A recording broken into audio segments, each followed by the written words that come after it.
Barbara Follett. The 1930s was a monumental decade in world history. In 1930, the first ever FIFA World Cup took place, Pluto was discovered and named, and future astronaut Buzz Aldrin was born. In the years that followed, the Hindenburg disaster shocked the world, famed aviator Amelia Earhart vanished, and ultimately World War II began. Over time, many of the most intriguing mysteries of the 1930s have faded into obscurity. One such mystery is Barbara Follett.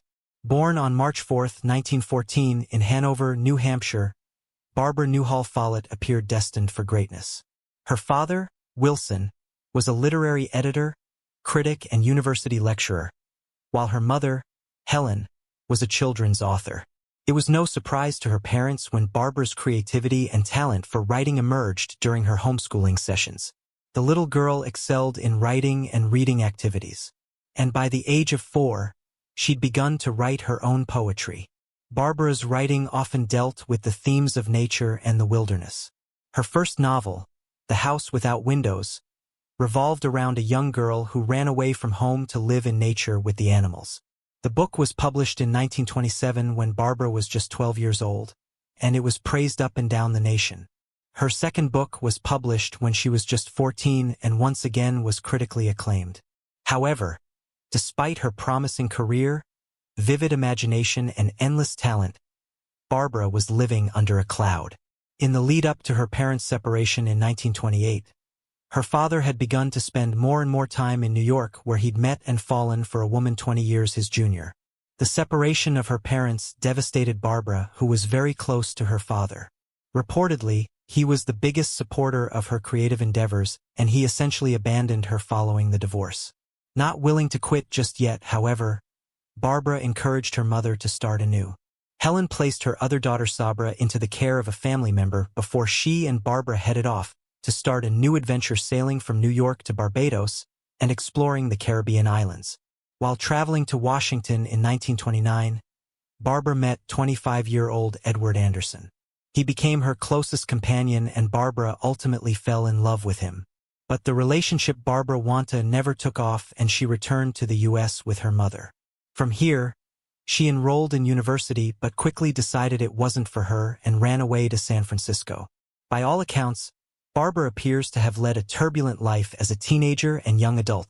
By the age of 16, she was working as a secretary in New York City. She continued to write manuscripts but had fallen out of favor with publishers, meaning her newer work never saw the light of day. In July of 1934, she married Nickerson Rogers. The pair had met in the summer of 1931 while traveling across Europe. At last, the young woman seemed fulfilled and happy. But this euphoria did not last long. Just a few years later, in 1937, Barbara began to express her dissatisfaction with the marriage. In 1938, she began to suspect Rogers of having an affair and became increasingly distressed by the notion. On December 7, 1939, Barbara, now 25, left the home she shared with her husband in Massachusetts and was never seen or heard from again. According to Rogers, he and his wife argued and she left. She never came back and took with her $30, the modern-day equivalent of about $558, and a single note. All of her documents, manuscripts, and other personal possessions were left behind. However, Rogers did not report her missing until 2 weeks later, claiming that he was waiting for her to return. It is possible that the couple had argued because Rogers had asked Barbara for a divorce, but we don't know this for certain. For months later, Rogers asked the authorities to issue a missing person bulletin, but it was done under her married name, so the media did not pick up the case. Rogers also reportedly declined to publicize the case further, but this could have been due to Barbara's bad track record with the media.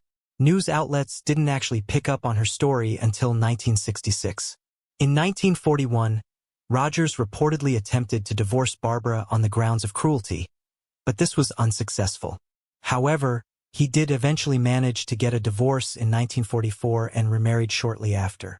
According to one of his daughters, Rogers hired a private investigator to help locate Barbara, but the investigator found no signs of the missing 25-year-old. In 1952, Barbara's mother Helen pushed for more to be done in her daughter's case. She suspected Rogers of being involved and even wrote him a letter that said, All of this silence on your part looks as if you had something to hide concerning Barbara's disappearance. She told him that she would do everything in her power to find out whether Barbara was dead or alive and where she was. Authorities never found a trace of Barbara after her disappearance. It has been theorized that she left to start a new life somewhere else. After all, she seemed to be an independent woman who loved adventure. It has also been speculated that she left to take her own life given her history of depression. One Reddit user pointedly noted that Barbara may have seen her husband's distant cool behavior as an echo of her father's abandonment, which may have caused her great emotional distress.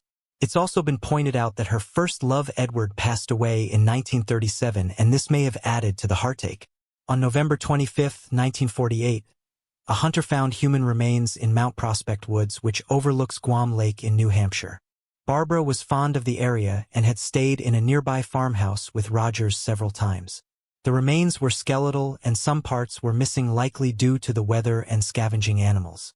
But authorities were able to determine that they belonged to a woman in her mid-20s and that the skeleton had been there since at least 1939.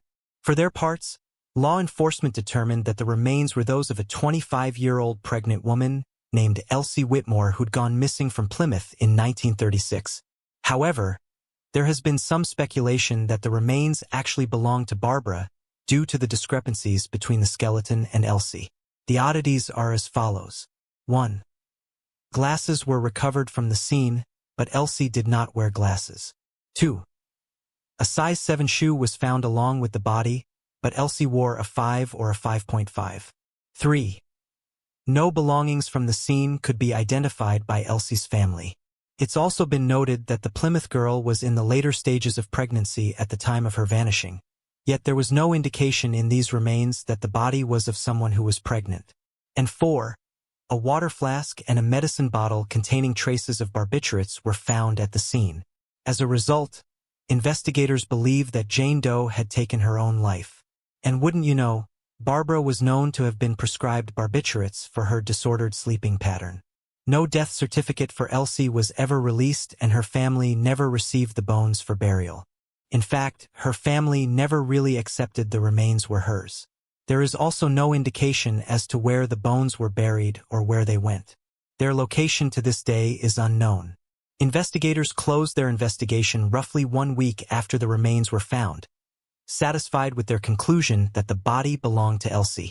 There is considerable debate online about whether the bones could belong to the 25-year-old Barbara.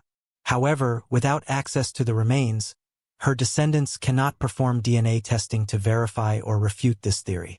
No trace of Barbara has ever surfaced since her abrupt disappearance, and no evidence has emerged to confirm or rule out foul play. To this day, her vanishing remains an unsolved and perplexing mystery. Moving on to the next case.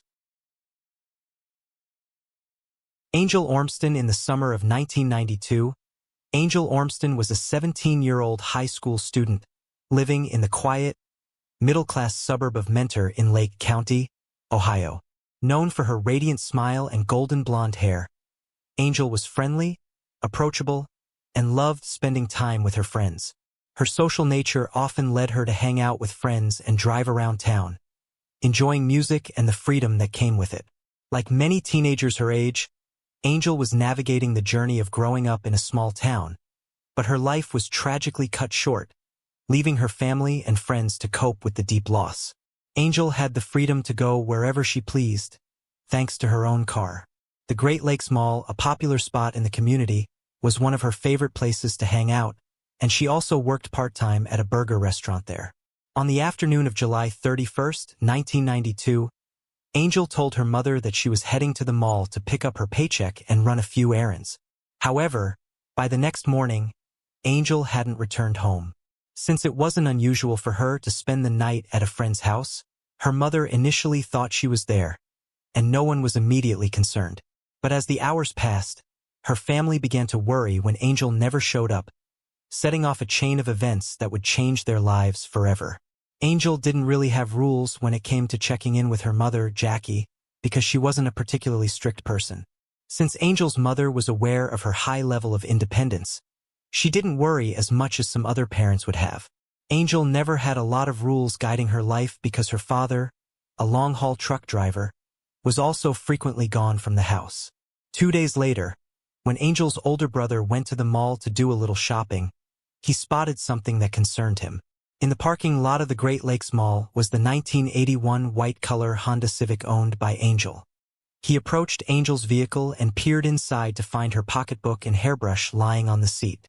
He immediately called their mother, who responded to his call and came to pick up Angel's car. Jackie, their mother, was however still of the opinion that Angel was with Stacy, her best friend. Stacy's residence was the first one she tried to call, but no one picked up. At this point, Angel's mother started to worry and ultimately made the decision to call the police to report her daughter missing. It was now August 2nd, 1992. Angel had last been seen on July 31st. When questioned by the police about why she had delayed so long before reporting her daughter missing, Jackie explained that she believed she had to wait 48 hours before making a report. Jackie once more resorted to Stacy, who was Angel's closest friend and the person most likely to know where Angel was.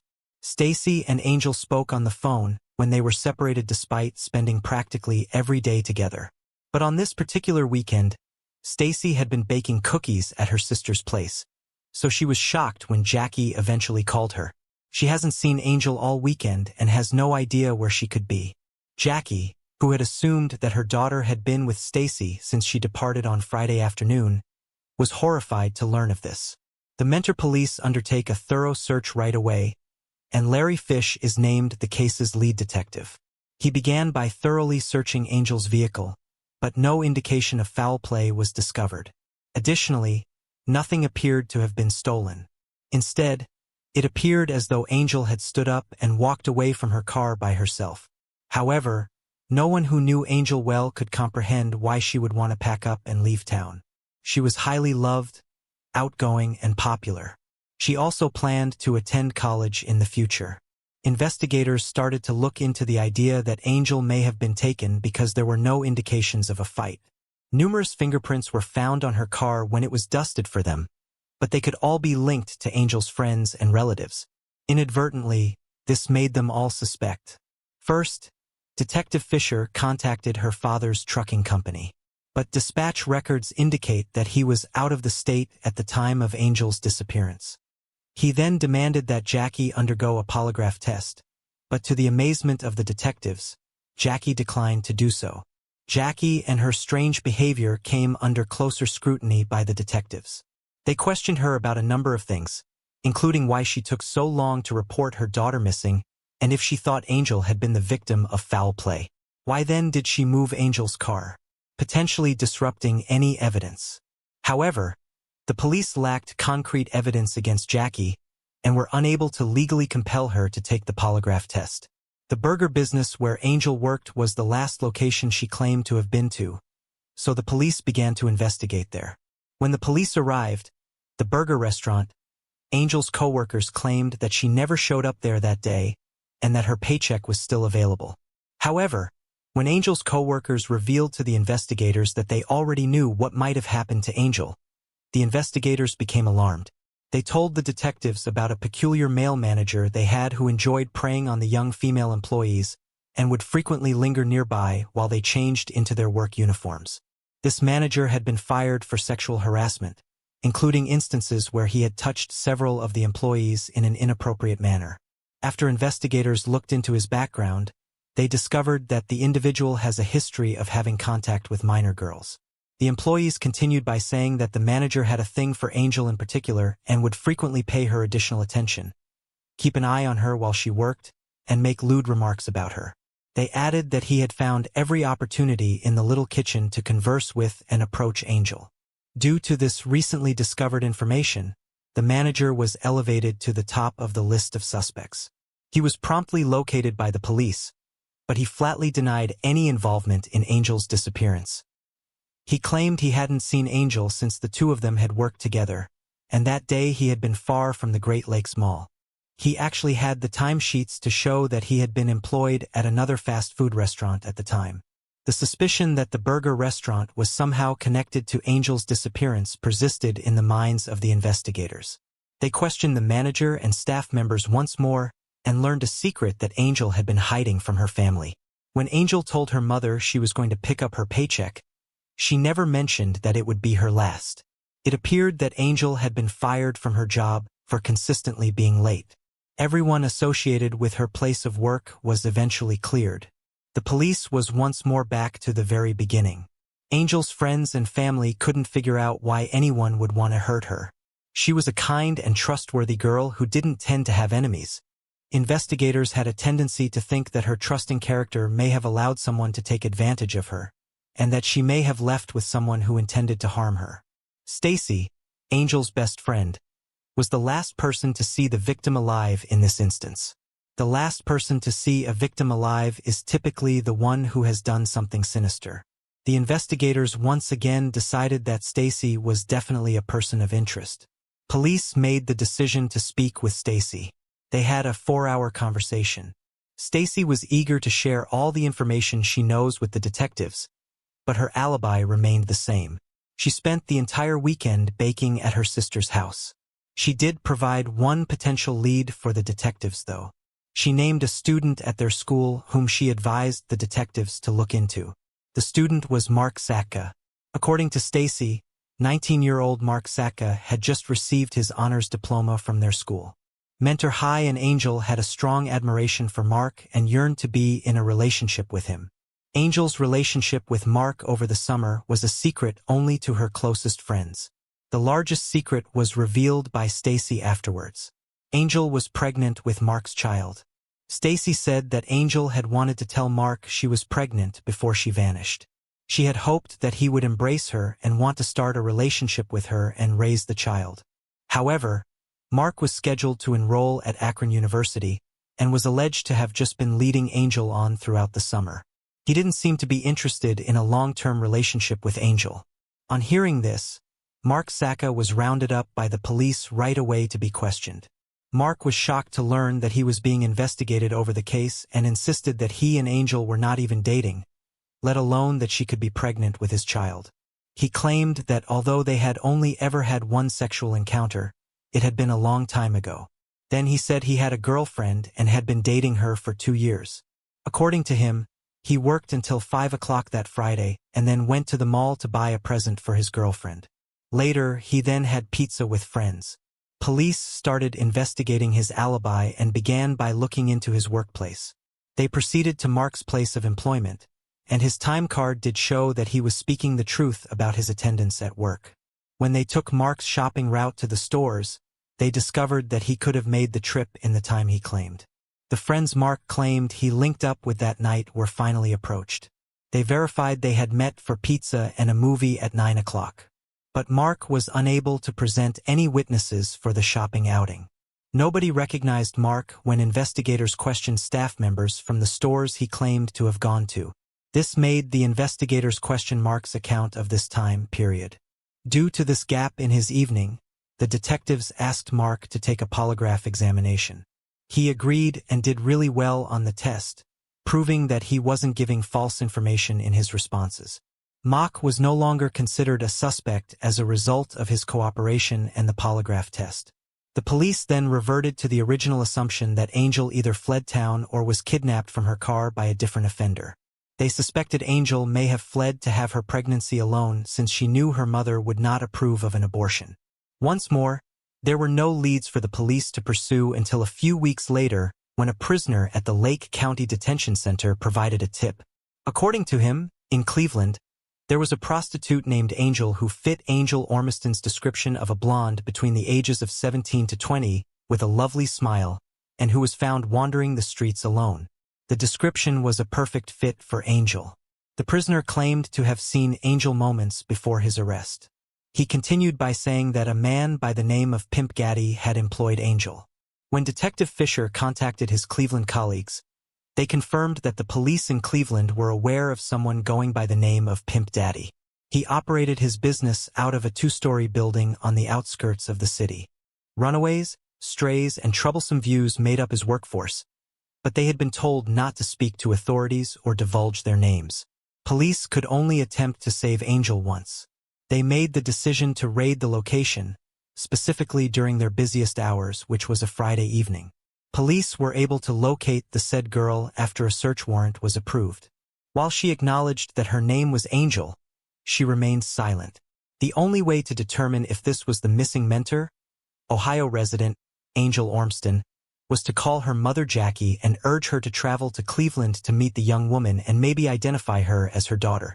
Jackie prepared herself for the worst, but it was discovered that the girl was not Angel Ormston when she got there. Nevertheless, this act did result in some good when the little girl's family was found and she was sent home, rescuing her from a life of crime, drugs, and prostitution. In an effort to get Angel's name and story in the media, Jackie, who was inconsolable, invited every local news station into her home. She pleaded for information and begged for assistance in finding her daughter a number of times. Flyers that Angel's friends created were dispersed across the neighborhood. In order to gather a sum of $10,000 for Angel's safe return, the community turns to local businesses, organizations, and charity for donations. Within a month, the Mentor Police Department received thousands of tips. Police spent a lot of time investigating the tips, but to no avail. Because Jackie believed the police weren't acting quickly enough, the Ormstons had to hire their own private investigator. But this did not provide any results either. After more than 3 months, was still missing. Despite the lack of progress in her situation, her mother remained optimistic. In case Angel ever called home, Jackie left a voice note for her on her answering machine. As the months passed, there was frustration among Angel's family and friends, and rage at the police station intensified. The search for Angel almost ended when a local man went hunting with his dog on December 15, 1992. The dog detected a scent during their walk and moved in the direction of a drainage ditch. The man then became aware of a sizable form that was covered in a sheet and had a rope tied around it. He noticed something that appeared to be a human hand when he pulled back the fabric. Despite being severely decomposed, the body had been lying face down for several months when it was discovered by investigators, which is roughly how long Angel has been missing. Green duct tape and an old piece of clothesline were used to bind the corpse. Police were able to identify the body as being that of a female despite the fact that it was completely unrecognizable. Everyone recognized the person in their hearts. In an effort to identify her killer, the forensic team collected her bones and started digging through the earth for any evidence that could help with the case. The coroner was able to identify Angel Ormston's remains on December 16th, thanks to dental records. The small town's residents were shocked when the news of Angel's murder traveled throughout the community. An autopsy revealed that Angel had suffered a traumatic head injury as well as 2 stab wounds to the chest. Those stab wounds were determined to be the cause of death by the coroner. She had been violently and angrily stabbed. At least the police had physical evidence by this point to try to identify the murderer. The forensic team was able to retrieve a blue piece of carpet fibers which was stuck to the duct tape. In their search for the matching blue carpet, police put together a list of all the houses associated with Angel, including her family and friends. One of those residences belonged to Mark Satka's parents. The boy Angel had been seen all summer. The house was empty at the time of Angel's murder since it was up for sale, but Mark had been spotted using it. There were only 2 persons with the keys at that time, Mark and his mother. When the police went over to the house to look at it, they discovered it had been sold, but they were permitted by the new owners to search the house. The owners have entirely renovated the house, with the exception of 2 rooms and the basement. Investigators observed blue carpet squares on the steps as they descended into the basement. They then took some samples to compare with the blue carpet fibers discovered on Angel's remains. They also observed that a part of the laundry room clothing line had been removed. This was also hurriedly processed in the lab, and the findings support their suspicions. There was a match. The carpets, stairs, and walls of the basement all had small blood stains, and a bloody thumbprint was also obtained for testing. The police soon arrested Mark Saka for Angel's murder the day after they found his basement of horrors. His arrest came 5 months after Angel Ormston vanished. Mark was still acting defiantly and was attempting to persuade the police that they lacked sufficient proof to prosecute him. Investigators were, however, looking at his car at the same time. Even though Mark had made an effort to thoroughly wash his car, the job fell short. The exact roll of green duct tape that was used to bind Angel was still in his car, along with remnants of blood in the trunk. After being challenged by Detective Fisher with all of these tangible evidence against him, Mark finally acknowledged doing something stupid. When asked what stupid thing he did, he said that he killed Angel.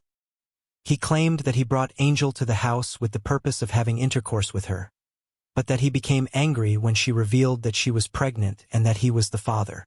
When Angel refused to get the abortion he insisted she have, he got angry and knocked her to the ground by his repeated punches. He hurried up the stairs and raced to the garage to retrieve a knife and stabbed her twice.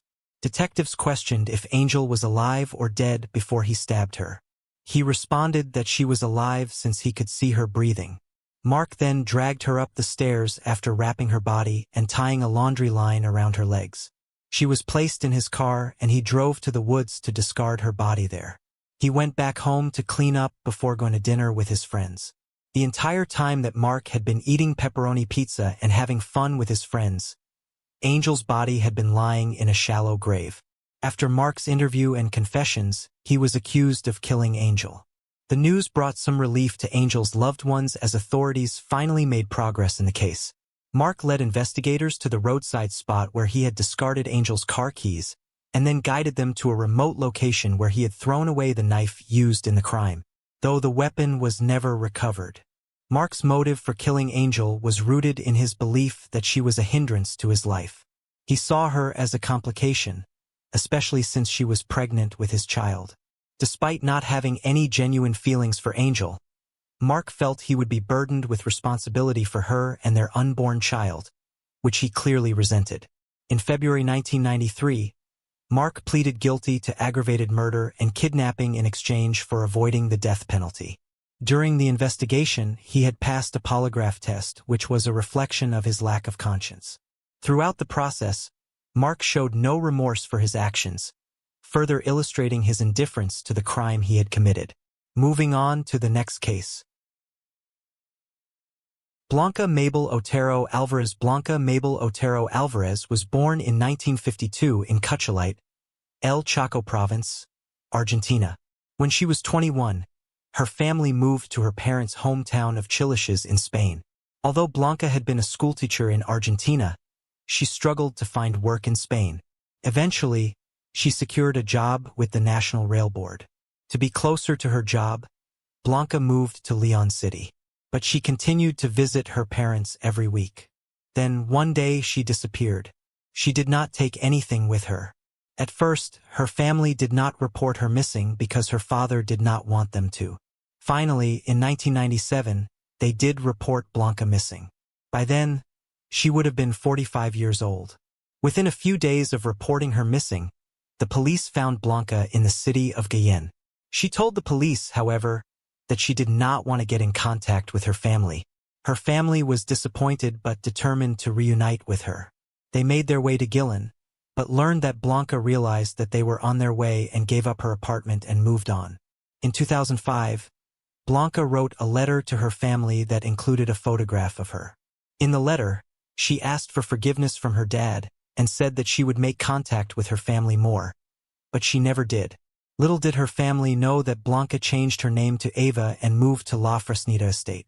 She was working, caring for children and pets, and cleaning houses. Her neighbors knew her for years without knowing she was a missing person. In August 2020, the local police received calls from residents in La Fresneda. They were concerned because they hadn't seen their neighbor, Ava, for a few days. The police had to force the windows open to get into her house. Inside, they found 68-year-old Avis sitting on the floor in her lounge. She was dehydrated and apparently absent mentally, not speaking, confused, and seemingly unaware of what was going on around her. She was taken to the Astoria Central University Hospital. Efforts were made to trace her next of kin, and it was eventually discovered that Eva was not listed on the local records. Finally, she was identified as the missing Blanca Otero Alvarez. Her family was contacted, and they were stunned to learn that Blanca had been found and was alive. Blanca's mother, now 90 years old, still needs to be informed that her daughter has been located. Eleanor Robert Saratoga, located in Wood County, Wisconsin, is a city known for its ties to Silicon Valley in the southeastern Bay Area. This affluent residential community is celebrated for its wineries, restaurants, and popular attractions such as Villa Montalvo, Mountain Winery, and Hackney Gardens. Saratoga not only offers welcoming neighborhoods and friendly communities, but also boasts thriving industries and notable growth opportunities. The city is home to several distinct neighborhoods, each with its own unique charm, including Brookview and Pride's Crossing in the northern region, and Blue Hills and Greenbrier in the southwest. Congress Springs, located in the southwestern corner of Saratoga, is a charming area within the city. However, amidst the beauty of these vibrant communities, a heinous crime occurred in 1984. A 73-year-old woman was tragically and brutally murdered in her own home, leaving investigators with little evidence to go on. Eleanor Roberts, a beloved resident of Nakusa, Wood County, Wisconsin, was born on April 10, 1911. She was a cherished mother, wife, and grandmother, with her son, Marshall Roberts, living nearby in Saratoga. Known for her compassionate nature and her unwavering commitment to ensuring the happiness and well-being of those around her, Eleanor was a beloved member of the Saratoga community in which she resided in 1984. Unfortunately, tragedy struck when she least expected it, lurking just around the corner. The events that unfolded within the Roberts household on that fateful day, November 27, 1984, were undeniably chilling. Eleanor's brother grew concerned when she failed to meet him at an automobile dealership where she had planned to purchase a car. He subsequently went to her home on South Hollywood Road in Saratoga. However, when Eleanor did not respond to his knocks on the door, he reached out to her son, Marshall Roberts. Unbeknownst to Marshall, he was about to encounter a scene of horror that would haunt him for the remainder of his days. Aware of a hidden key to his mother's house located outdoors, Marshall made his way to her Saratoga residence. Upon unlocking the door and stepping into the house, he immediately sensed that something was wrong. The atmosphere was heavy, and an eerie silence filled the air. However, it wasn't until he reached the bathroom that he truly comprehended the gravity of the situation.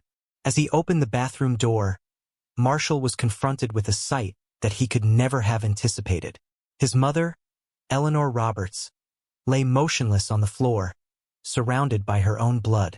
Shockingly, her head was concealed by a bath mat, which Marshall swiftly removed, only to be faced with an unimaginable scene. His mother's lifeless body bearing signs of violent trauma. In that moment, Marshall realized that he was standing in the midst of a crime scene, one that would forever alter the course of his life. Without hesitation, he dialed 911 and reported the tragic discovery to the police, providing them with the address. Within a matter of minutes, officers were dispatched to the scene. Soon after making the call, the Wood County Sheriff's Department detectives and forensic team personnel arrived, swiftly filling the premises. The forensic pathologist who conducted the autopsy determined that Eleanor's cause of death was a combination of blunt force trauma and multiple stab wounds, likely inflicted by a pair of scissors based on their shape and other factors. There were no indications of natural causes contributing to her demise, leading to the conclusion that her death was a result of homicide. As stated in the sheriff's office report, Eleanor had been brutally stabbed and beaten, sustaining broken ribs and punctured organs consistent with scissor wounds. Upon further investigation, authorities discovered that the only missing items from the house were a pair of scissors, a knife, and a telephone. Despite their efforts, the killer had left no discernible clues, leaving the authorities with a perplexing mystery to unravel. However, just as all hope appeared to be fading, a ray of light emerged in the form of a palm print discovered in the bathroom where Eleanor's body was located. The knife was found on Hillcrest Avenue in Saratoga on the same day, not far from Roberts' South Hollywood Road residence. The scissors were located the following day, approximately 1.25 miles away, and the telephone was recovered 4 months later in March 1985 in the Wisconsin River, about 2.5 miles away. On the day of Eleanor's passing, an officer found a ski mask hanging from a tree branch opposite Eleanor's house as stated in the criminal complaint. The mask seemed to have been tossed there. The mask, knife, scissors, and phone were all discovered along the same path. Investigators speculated that the potential suspect resided along this route. Further examination revealed that the evidence trail led to Jonna Sarver, an employee at a store where Eleanor had previously bought a lawnmower. Sarver was initially interviewed on December 3, 1984, and mentioned spending time with another individual playing pool at Evergreen Lanes the day before Eleanor's demise. It was discovered that Eleanor had interacted with Sarver when she purchased the lawnmower from Compilation, where he was employed during the summer of 1984. The lawnmower required warranty repairs, which Sarver had carried out. When Eleanor lodged a complaint on May 1, 1985, Sarver was questioned again, confirming his last encounter with Eleanor in the summer of 1984, when he repaired the lawnmower she had bought. Following the identification of Sarver's palm print in the bathroom, he was interviewed once more. Sarver claimed his final interaction with her was in late summer, early fall 1984, aligning with other investigative findings. However, Sarver denied ever entering her home, raising questions about how his handprint ended up there. The other witness Sarver claimed to have been with during the murder was also interviewed. Although the witness couldn't recall all the details of that night, he stated that he never remembered playing pool with Sarver. During the interview, investigators discovered that Sarver had provided multiple alibis, none of which could be verified when they questioned the witnesses he claimed to be with. In fact, one of the witnesses Sarver mentioned confirmed to investigators that they were alone that evening. Throughout various interviews, Sarver gave inconsistent explanations of his whereabouts at the time of Eleanor's murder. None of his explanations or alibis could be substantiated by investigators. Another witness around the time of Eleanor's death informed investigators that Sarver was facing financial difficulties and had borrowed $2,000 from him. However, the witness stated that he was never repaid after the murder. In 2005, a confidential informant revealed to investigators that 17 years prior, Sarver had confessed to killing a woman by delivering a karate chop to her neck, which matched the injuries sustained by Eleanor. Several small claims cases were filed against Sarver since 2006 for unpaid bills, and another similar case was filed shortly after his arrest. Despite the mounting evidence against Sarver, the case eventually went cold. Lieutenant Robert Lewandowski, a retired investigator from the Wood County Sheriff's Office who worked on the case, mentioned that it often encountered obstacles throughout the years. Former Sheriff's investigator Jay Schroeder dedicated countless hours to organizing years' worth of information. Disagreements between investigators and prosecutors regarding the readiness to reopen the case were not uncommon, according to Lewandowski. For decades, the case remained unsolved, seemingly insurmountable. Nearly 30 years after the incident in May 2013, investigators obtained a search warrant to collect DNA from Jonna Sarver, who had long been considered a key suspect in the case following Eleanor's tragic death. Jerome C. Lippert, a retired business executive residing in the Pittsville area with a keen interest in local history and events, penned an article that was published in the Wisconsin Rapids Tribune on December 16, 2016, making a startling assertion. Not all law enforcement officers involved in the investigation should be commended. This revelation unraveled a narrative within a narrative. In the late 1980s, John Sarver worked as a civilian informant for the Wood County Drug Enforcement Unit under the guidance of Detective Brian Illingworth, also known as Big AI in the field. Illingworth, who later retired as a detective and former Wood County Sheriff, provided testimony during the trial.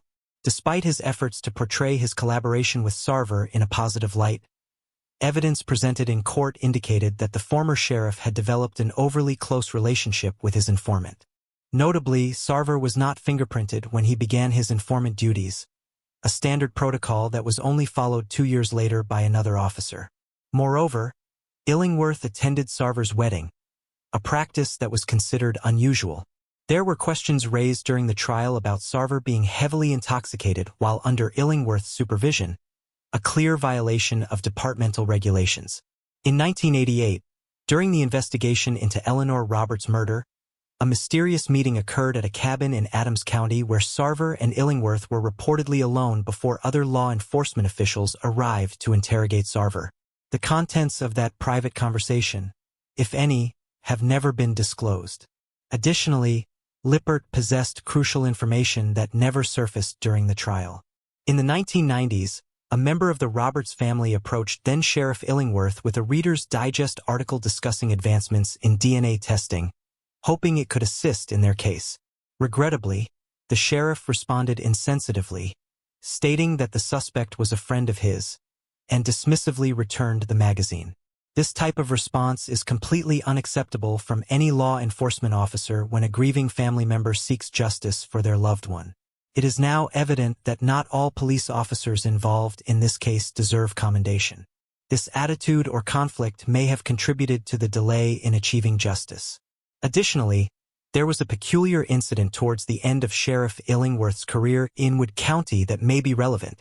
It is possible that some long-term residents recall Illingworth being admitted to a Rock County institution in 1997, reportedly due to depression and struggles with substance abuse. Initially concealed from the public, this information eventually came to light, leading Illingworth to decide against seeking re-election in 1998. He retired from law enforcement without much attention the following year. In that same article, Lippert also mentioned a primary suspect at the time, although he couldn't disclose the individual's name for obvious reasons.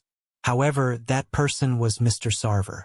Lippert also suggested that the entire story was not being revealed, and indeed, the trial confirmed the accuracy of his statement.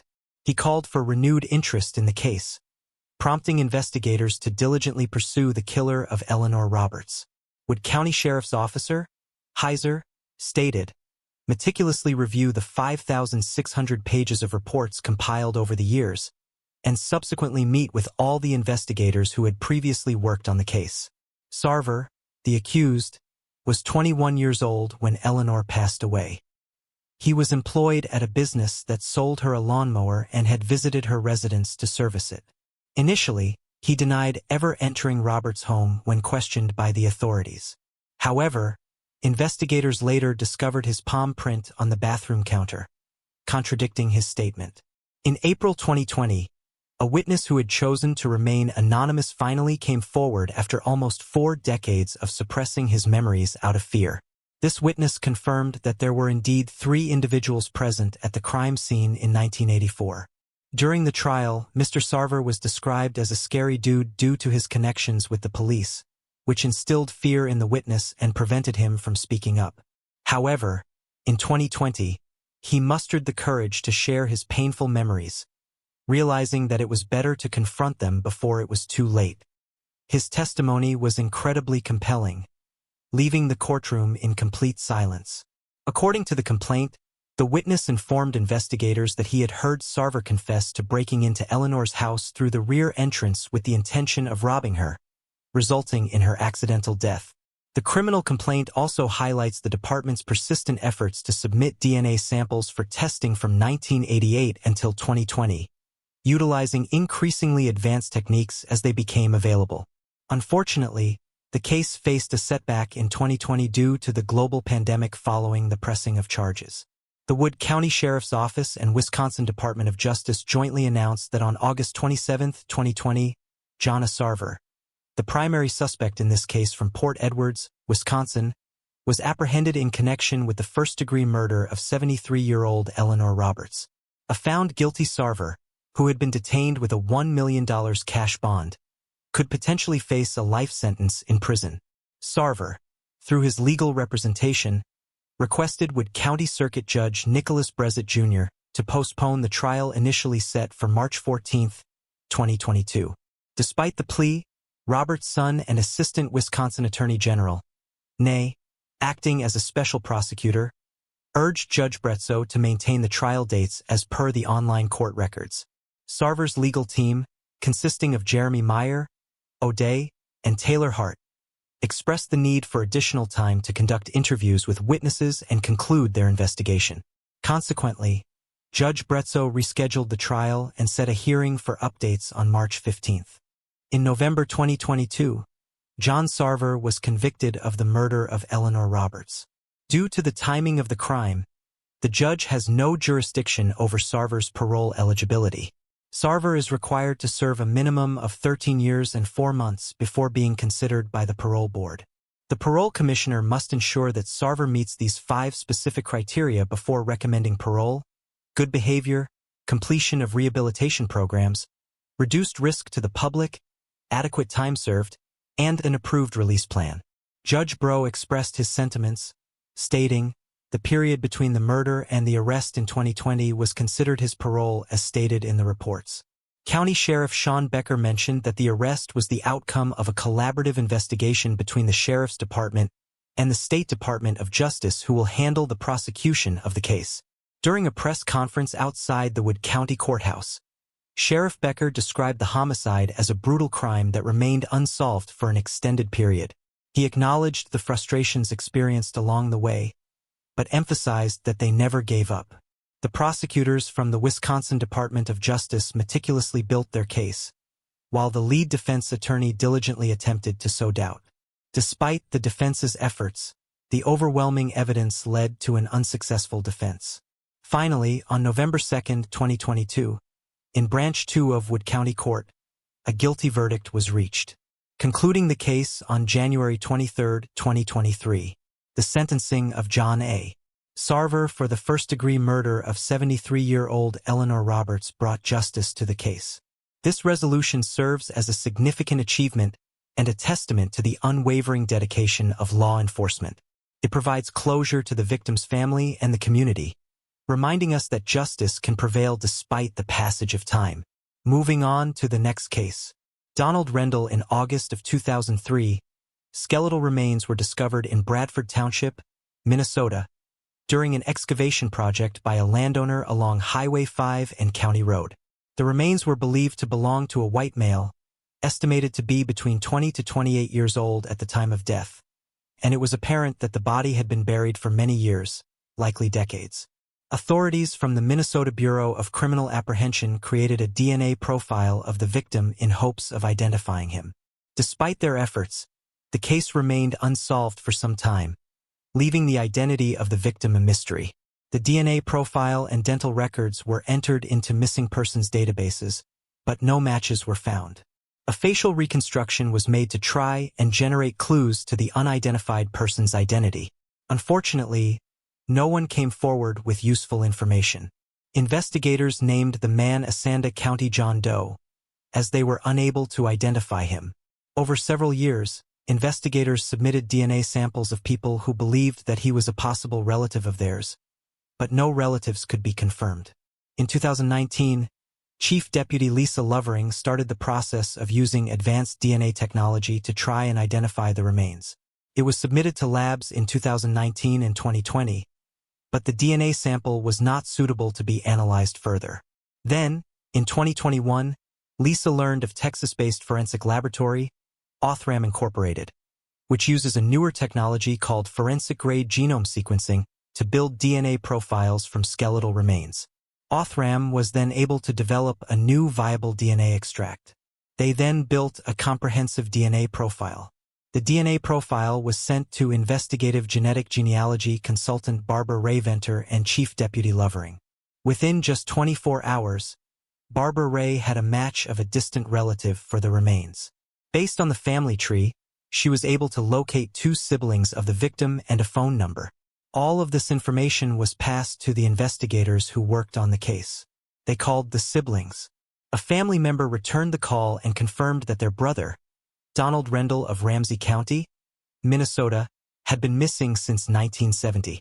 They were told that the FBI had been looking for him prior to his disappearance due to involvement he had with drugs. Chief Deputy Lovering then met with the family and obtained DNA samples from the siblings. These samples were submitted to the Minnesota Bureau of Criminal Apprehension. In the start of 2022, it was announced that investigators were able to confirm that the Asante County John Doe is indeed Donald Rendell.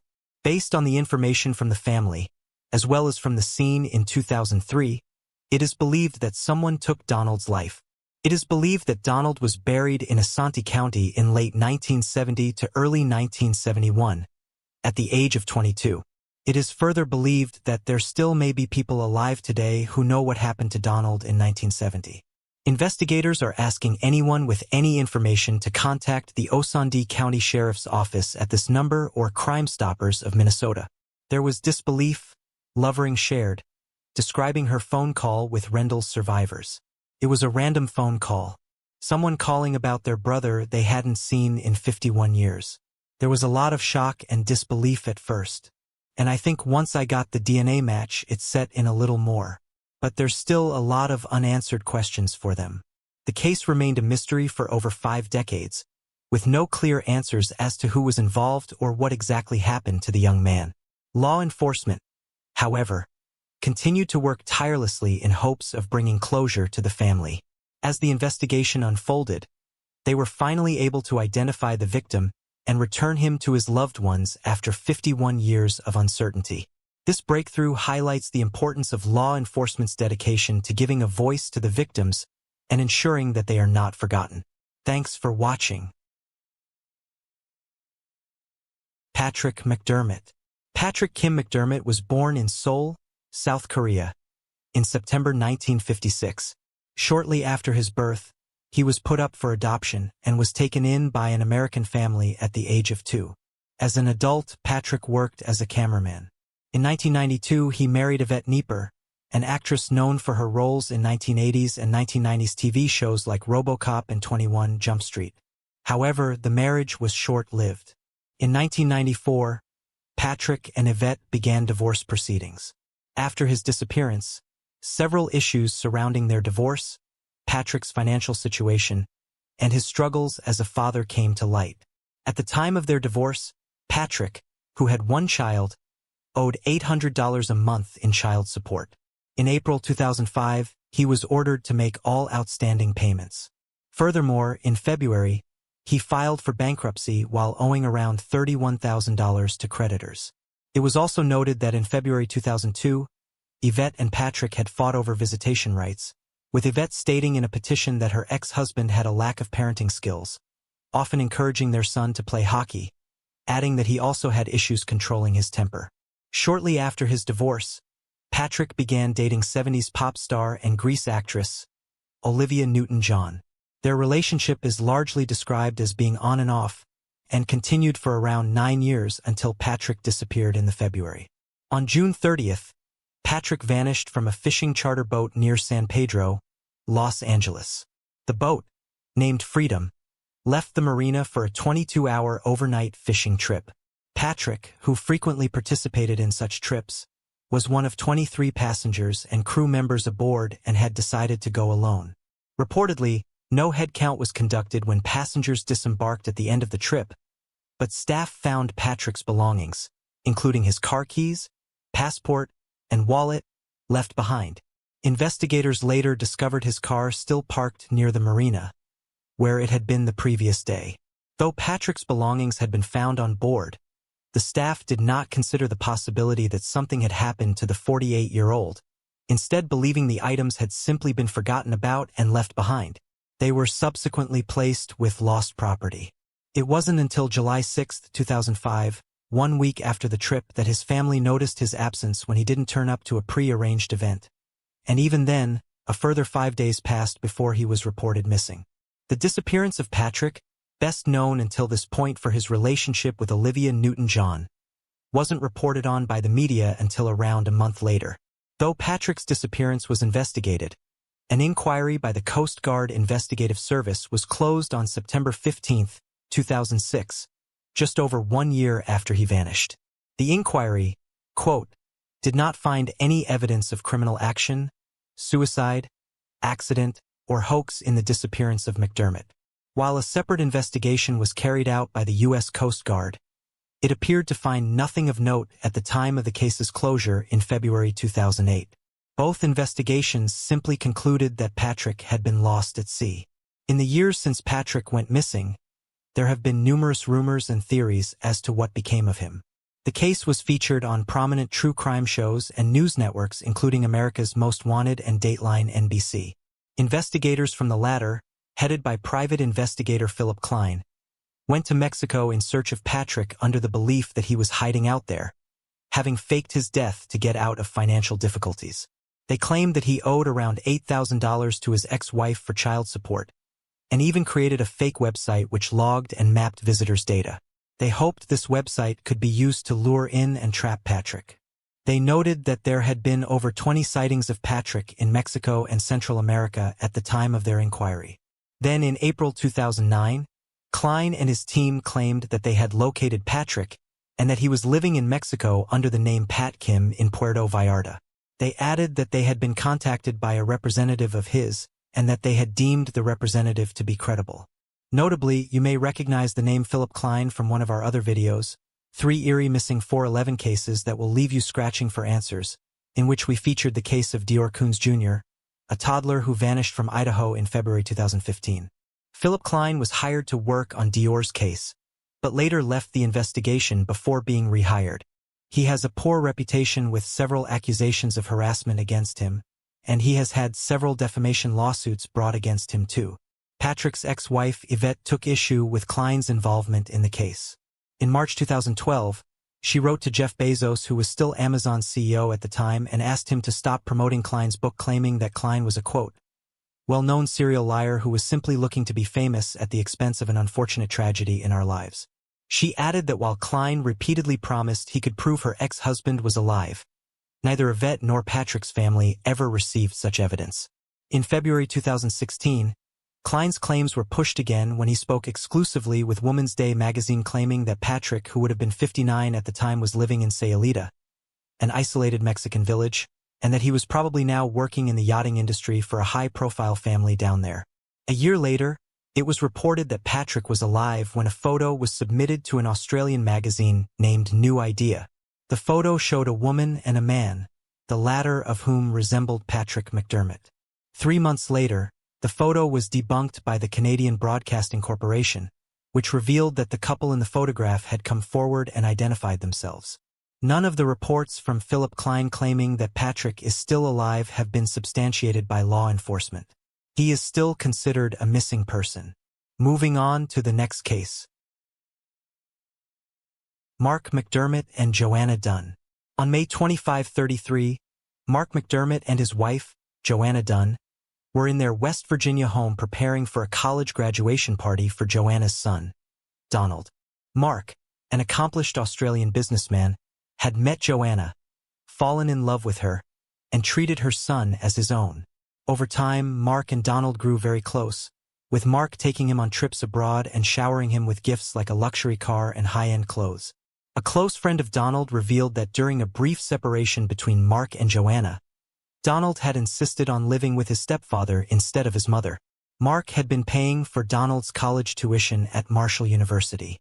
On the day of what was supposed to be Donald's graduation, police received an unusual call. From inside her home, Joanna calmly confessed to shooting her husband, Mark, in the head. Raleigh County Sheriff Sergeant Greg Cade was among the first officers to arrive on the scene. He found Joanna in a state of shock and Mark slumped over on the couch with 2 gunshot wounds to the head. The murder weapon was found on the dining room table. The police also discovered a typed-up suicide note apparently written by Joanna to her son, Donald. Officers took Joanna into custody and Donald was brought to make a statement. Donald repeated his initial story. He had been in the shower when his mother had shot his father. Joanna's interrogation, however, took a turn when she revealed that Donald had been the one to shoot Mark. The police captain noted that Donald's behavior was unusual, stating, "He was just as plain as could be. He never was emotional, he was never upset, he was just pretty much flat the entire time," said Captain Bear. It didn't take much questioning for Donald to eventually admit to his crime, revealing that he had killed to cover up a secret. According to Donald, he had flunked out of Marshall University years before the graduation party was set to take place that fateful day. He had been kicked out due to poor grades despite academic warnings. Donald had fabricated report cards to convince everyone, including his own fiancée, that he was still in school. He created very realistic schedules of leaving for class and locking himself in his room to study. He fooled all of his friends and family. Donald knew that he would be exposed on the day of his graduation and began planning the murders around spring break. He started going to the gun range and was target practicing almost every week. He had intended to make the crime look like a murder-suicide. But when Joanna had come home that day, Donald had already murdered Mark. He sat Joanna down on the bench and asked her to close her eyes for a surprise. Expecting it to be a gift related to his graduation, Joanna closed her eyes and Donald put a gun to her temple and pulled the trigger, except the gun failed to fire because of a simple malfunction which saved Joanna's life. Realizing that the surprise was a gun, she opened her eyes and managed to knock the gun away.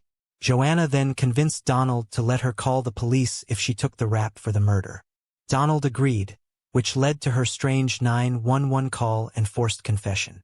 After only 5 hours of questioning, Donald confessed as to why he planned the murder. He said, "It wasn't really the thought of upsetting them. I guess it was the thought of losing a vehicle, losing a place to live, losing fancy custom shoes and junk like that."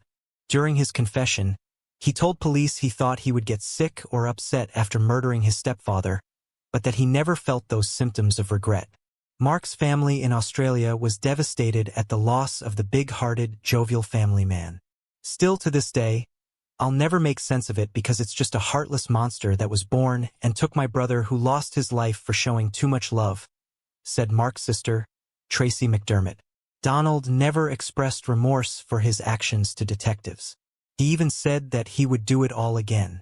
Donald was sentenced to life in prison and his most recent appeal has been denied. Surprisingly, Joanna continues to maintain a relationship with her son, visiting him in prison, despite him taking the love of her life and nearly ending her own life as well. This has baffled many people close to her. Moving on to the next case. Mark hacking. In a low-level position at a children's psychiatric unit in Salt Lake City, Mark Hacking secretly admired the doctors he worked with. He aspired to be like them, and through a series of lies he convinced everyone around him, including his wife Lori, that he was on the path to medical school. His family believed he had graduated with a bachelor's degree from the University of Utah, but the truth was he had dropped out. Although there were subtle signs of his dishonesty over the years, the Hackings never connected the dots. 3 years before Lori's tragic death, she received a voicemail from Mark's mother, expressing confusion. She had tried to pay Mark's undergraduate tuition, only to learn from the college that he wasn't even registered as a student. Mark brushed it off, saying he had just forgotten to cross a few T's and dot a few I's in the registration process and that it was all fixed now. His family believed he had worked it all out and was a full-time student who eventually graduated with honors. His mother even helped him with term papers and allowed him to keep his old textbooks at her house. 1 year later, he began an elaborate process to make it look like he was applying to medical school after he seemingly received his undergraduate degree.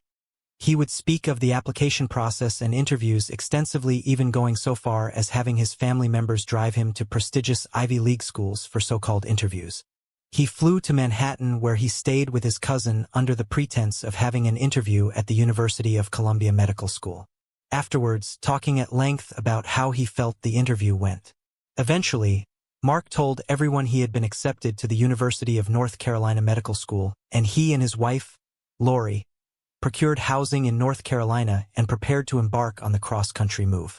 Lori had quit her job at Wells Fargo and had packed all their possessions in preparation for the upcoming relocation. During this time, Lori also found out she was pregnant.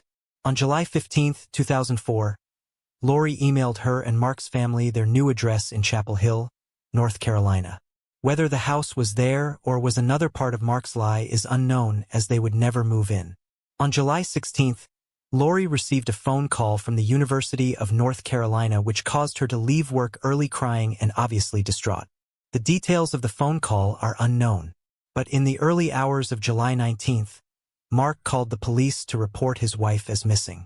He said she had left for an early morning jog and never returned.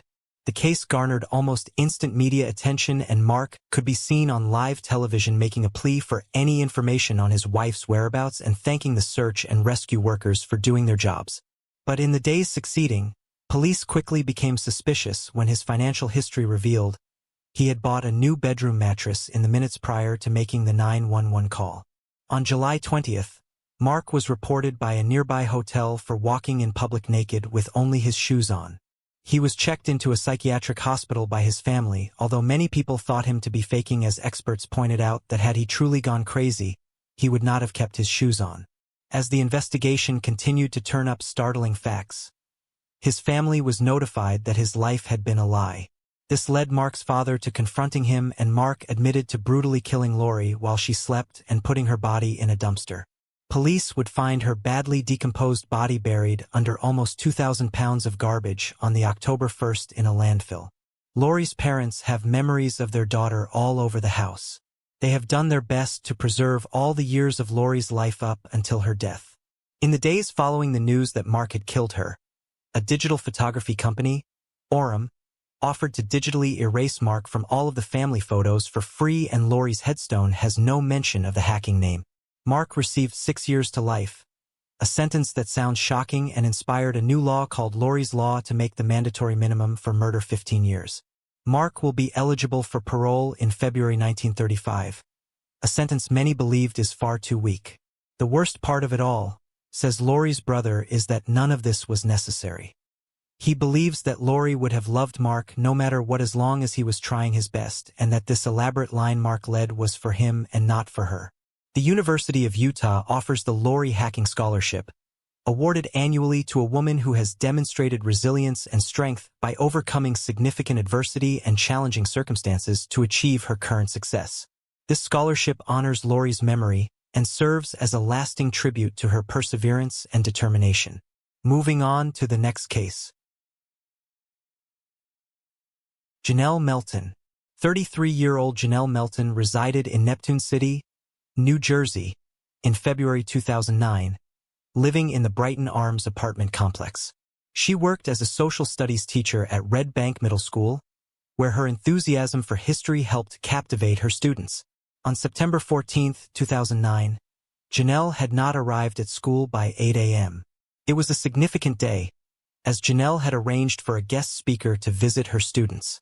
The school's secretary contacted Janelle's estranged husband, Michael Melton, asking him to check on her at her apartment. Janelle met Michael after college, where he admitted to flirting with her initially. They began dating and eventually got married in Jamaica in February. Both Michael and Janelle became teachers at Red Bank Middle School.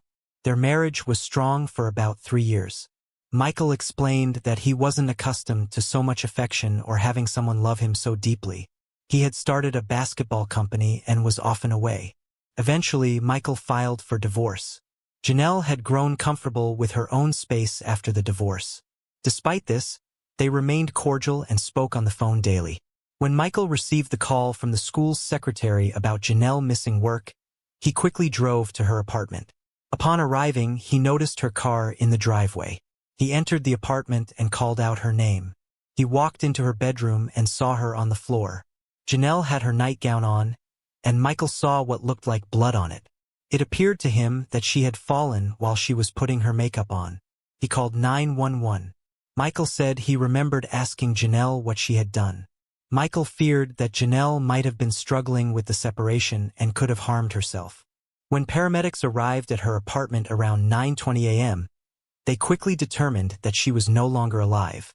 Investigators discovered that Janelle had been brutally beaten and tortured over a period of time, likely in an attempt to extract information from her. She had been shot in the head twice and stabbed 5 times. Janelle had been beaten so badly that her jaw was broken in 2 places. Investigators believed at least 2 people were responsible due to the brutality of the slaying. The kitchen window was the point of entry. There was a footprint impression on the chair below the window inside of the apartment. The kitchen was in disarray, with cabinets opened and signs that someone had been searching through cereal boxes. It is believed that Janelle's life was taken during the night of September 13th in her bedroom. Investigators found a frayed piece of duct tape, likely used for binding, which had blood on it. Additionally, latex gloves were discovered near Janelle's body. The evidence was carefully collected and stored for future use. Michael was interviewed by the police, as he was the one that first found her body. Police first tried to collect any information about his relationship with Janelle.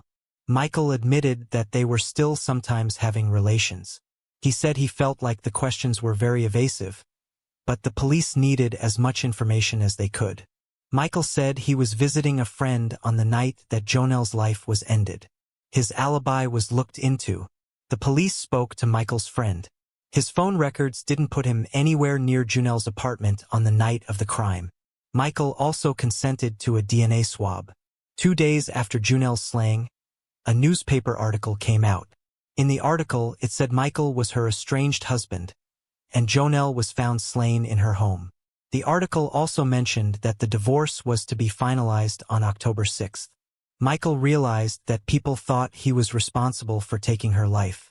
Michael said everyone turned on him. Michael's friend was an attorney. He agreed to defend him pro bono. He was told not to speak to anyone. When Michael returned back to work, he had a memo on his desk saying he could not teach anymore or have any contact with students. Michael met the school officials with his attorney. It was recommended to him that he take a desk job while the investigation was ongoing. On November 10, 2009, 2 months after Jono's body was found, the DNA came back on the duct tape. The duct tape had Michael's DNA on it. Janelle's DNA was also found on it from the blood that was left behind. The police believe that Janelle had been duct taped to a chair before the attack. Michael claimed that the tape had been stuck to his shoe when he found Janelle, so he used his hands to pull it off, and that was why his DNA was on it. Realizing no one believed that he was innocent, Michael turned to alcohol and even contemplated taking his own life. There was also DNA found on the pink lighter, but it unfortunately came back as inconclusive. All of the investigators were still receiving tips. One neighbor believed he had heard a loud noise.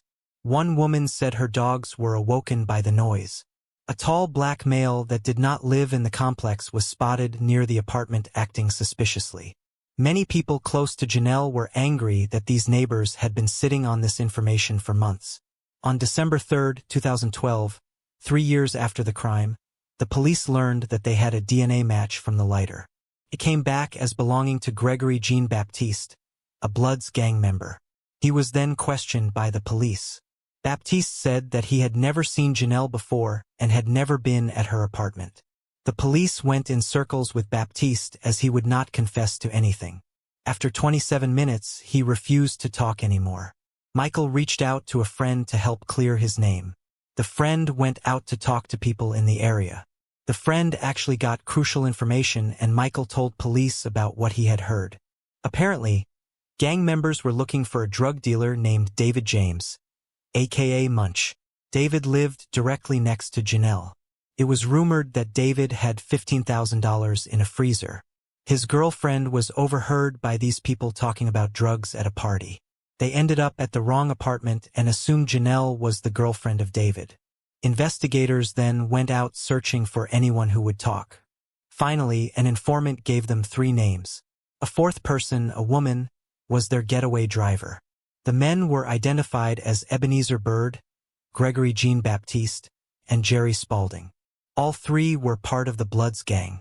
The woman was later identified as Elizabeth Pinto, a former girlfriend of Ebenezer Bird. It was on December 1, 2015 that a woman named Norika Scott identified Elizabeth Pinto as the getaway driver. Norika had been Ebenezer Bird's current girlfriend. She went to the police after hearing his confession during one of their prison visits. It was clear to the police that she had been very afraid to come forward. Elizabeth Pinto was interviewed. She was also afraid to talk. She finally said Janelle deserved justice and admitted that she was the getaway driver. She said that all 3 men dressed in black and told her where to drive. Pinto was shown photos of all 3 men, and she was able to identify that Pinto was also able to tell the police that all 3 men had put on latex gloves. Pinto dropped them off nearby and watched them walk across the street towards the apartment. On March 23, 2016, all 3 men were charged with taking Janelle's life, second-degree robbery, conspiracy, and unlawful weapons charges. They all maintained their innocence. The trial began on January 17, 2019. Elizabeth Pinto was the star witness for the prosecution. The defense argued that Michael was the real culprit. The defense claimed that there was still a lot of evidence that had not been tested. The prosecutors believed that Janelle was home alone on September 13, 2009. Elizabeth Pinto went to the home of Bird's mom and found all 3 men there. They had her drive them over to the Brighton Arms apartments. Baptiste went in through the window and dropped his lighter. He then opened the sliding door to let the others in. Janelle was in her bedroom. Before the attack, they taped her to a chair. They were searching for the money and drugs, but realized that they were in the wrong apartment. They shot Janelle, probably so she would not identify them. The phone records of all three men placed them at Janelle's apartment. They were all found guilty of taking Janelle's life, robbery, conspiracy, and weapons charges. A fourth man, James Fair, was also found guilty of conspiracy to commit burglary. He had been the one to spread the word that David kept his money in the freezer. They were all sentenced to life in prison. Elizabeth Pinto pleaded guilty to conspiracy and was sentenced to probation. Their crime spree, which spans over 28 years, is over, said Superior Court Judge Joseph W. Oxley. James Fair is serving an 82-year sentence from unrelated charges. One of Milton's sisters, Connie Sadler, told the judge about the victim's dedication to her profession and her students. Janelle was not just a teacher by profession, Connie said. It was her mission. I believe Janelle knew that teaching was her calling from God. Janelle wanted to do more than inspire students academically. She wanted to make a real and lasting impact in their hearts and their lives. What the three men did to her sister was a heinous and demonic act, Connie said. But, she added, I know Janelle is a Christian and she would want me to forgive them. I pray for them and I pray that God will have mercy on them. Every action comes with consequences. Michael Melton went to rehab and is now concentrating on his basketball spotlight company. He mentioned that after learning the truth about what happened to Janelle, part of him felt relieved because it confirmed he wasn't responsible. However, the other part of him was deeply saddened, knowing that her life was taken over money. He added, now my life isn't about me anymore. It's about serving the community and striving to save lives. That's what brings me peace and drives me every day. I was given a second chance, so I feel compelled to make the most of this gift I've received. Moving on to the next case. Claire Miller. Claire Elena Miller, born in 2007 in Lancaster, Pennsylvania, was raised in a loving home with her parents, Mark and Marie Miller. While Claire was a healthy child, her older sister, Helen, faced significant challenges due to cerebral palsy. Helen's condition required constant care and made her heavily reliant on assistance, with much of her life spent in a wheelchair. Reports indicated that Claire Miller was always willing to help her sister, Helen, which made the events that unfolded all the more shocking to her family and community. Miller attended the private Lancaster Country Day School alongside her sister and typically spent her after-school hours in her room, posting videos on her TikTok account. Over time, she built a following of around 22,000 people. Most of her videos featured her dancing in her apartment or lip-syncing to melancholic pop music. Other videos showcased her father, often capturing moments of him making silly faces, playing the guitar, or humorously engaging with the camera. She also frequently recreated well-known anime memes on her TikTok account. Regardless of all these, Miller wanted more. She probably wanted all the attention she could get either from social media or from her parents. Miller wanted to be famously known for something.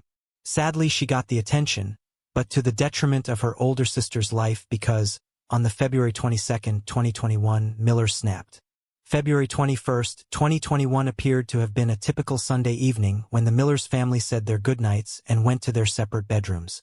It's unknown how long Claire Miller had intended to kill her sister, but some sources said she had had conversations about either killing herself or killing someone else, which she eventually did on Monday, February 22 at around 1 a.m. Miller sneaked into Helen's room with a knife from the family's kitchen and repeatedly stabbed Helen in the neck before covering her face with a pillow. She informed the Manheim Township emergency dispatcher that she had killed her sister when she dialed 911 at exactly 1:08 a.m. Within 5 minutes, the police were at the 1500 block of Clayton Road, where they saw Miller waiting outside. According to report, she immediately told the police and, quote, "I stabbed my sister." Authorities couldn't help but notice Miller's appearance, even though they initially thought she was traumatized as a result of an unidentified family disaster. Blood covered Miller's blue t-shirt, and her checkered pajamas bottoms were also drenched in blood. The nearby red snow also suggested that she had made an effort to wash off her bloody hands. Police quickly entered the house after Miller told them that her dead sister was lying in bed. Sadly, Mark and Marie Miller were unaware of what had happened until armed police arrived at the bloody murder scene. It was then that they learned that their disabled daughter had been fatally stabbed. According to a police statement, one of the officers removed the pillow and discovered a knife sticking out of Helen's neck just above her chest. Officers observed that Helen's chest and the bed were covered with a significant amount of blood while her hands were up near her head. While they waited for the emergency services to arrive, police tried to revive Helen Miller, but it was too late. She was officially declared dead at exactly 4:13 a.m. Claire Miller was taken into custody and charged with criminal homicide. She will be tried as an adult as the state of Pennsylvania does not consider murder a delinquent crime. On the April 16, 2021, Claire Miller appeared in Lancaster County Court via a video stream from a state prison in Muncie. In order to allow the case to move on without the need for prosecutors to establish that they had sufficient evidence to prosecute her, Miller's lawyer informed the judge that she had no interest in a preliminary hearing. Miller was supposed to be arraigned on May 14th, but she renounced that privilege as well and entered a not guilty plea. Later, her attorney filed a notice for a prospective insanity defense and asked for a hearing to transfer Miller's homicide trial to juvenile court. The prosecution argued that Miller was obsessed with homicide, citing thousands of text messages she sent to a friend expressing a desire to harm someone, while the defense argued that she suffered a psychotic first break. Miller's parents have testified that they have already lost one daughter and don't want to lose their other daughter to prison.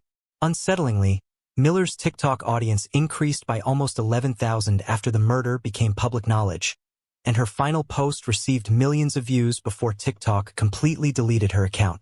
Before Claire Miller's TikTok account was deleted, several users had already recorded and shared her videos across their own pages. One of the videos reportedly showed a bloody plush giraffe and a blood-stained latex glove, though it remains unclear whether Miller herself filmed these particular clips. Claire Miller faces a potential life sentence or capital punishment if convicted in March 2023. The Miller family is enduring unimaginable pain, and it is essential to keep them in our thoughts and prayers during this devastating time. There is no way to imagine what losing both of their children in one night must be like for the parents. Sonia Carmen Hero K. Stone.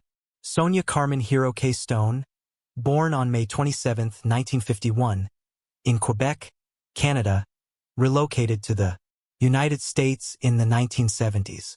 She married Michael Stone in 1976, and they had a daughter together, but their marriage ended in divorce.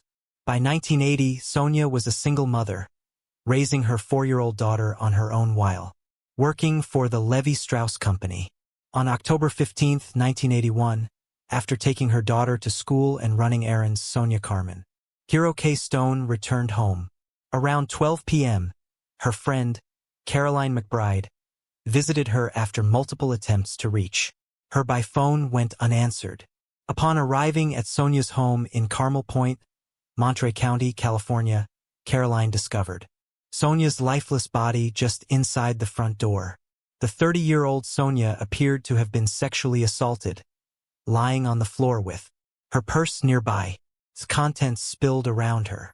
Sonia was half-dressed and had been strangled with a pair of her own pantyhose, which was found tightly wrapped around her neck. Her shirt and jacket were torn and pulled back.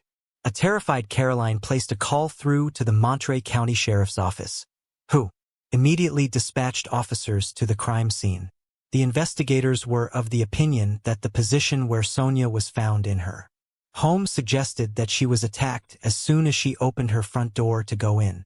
They also examined Sonia Carmen's body and discovered that she had a broken left ring fingernail with blood beneath it, which indicated that she had struggled with her killer, ultimately scratching him before her death. The brutal crime that took the life of Sonia Carmen Herrick Stone left both the police and her family searching for answers. The following day, investigators canvassed the neighborhood, knocking on doors and conducting interviews. When one detective interviewed Michael Scott Glacebrook, a 25-year-old neighbor who lived directly across the street from Sonia, he noticed a 3-4-inch vertical scratch on his right cheek. The detective immediately inquired about how and when he had sustained the injury. Glacebrook, however, made inconsistent statements. He told the detective he got it from cutting plexiglass in his garage, while he told his parents that he got it in a fight at Monterey Peninsula College, where he schooled. Due to his inconsistency, Michael Scott Glazebrook was charged with Sonia Carmen's death in 1982. But when the case went to trial in 1983, the jury came back with a 9-3 not guilty verdict, which made the district attorney's office decide not to retry the case, even though a retrial was possible regardless of the jury's decision. Michael Scott was, however, discharged and acquitted. With no significant DNA technology in the 1970s, the case could not be pursued, and it went cold for 39 years. In the year 2020, detectives at the Monterey County Sheriff's Office and Deputy District Attorney Matt L. Hierro re-examined the Sonia Carmen Stones case. They found out that there were several pieces of evidence in Sonia's case file that could be now tested utilizing modern DNA technology. These pieces of evidence, including the DNA found under Sonia's broken fingernail and right breast, were sent to the Department of Justice DNA laboratory for testing. Since Michael Scott Glazebrook was the #1 suspect on the list of the investigators, in 1981, detectives got a search warrant for a new sample of his DNA.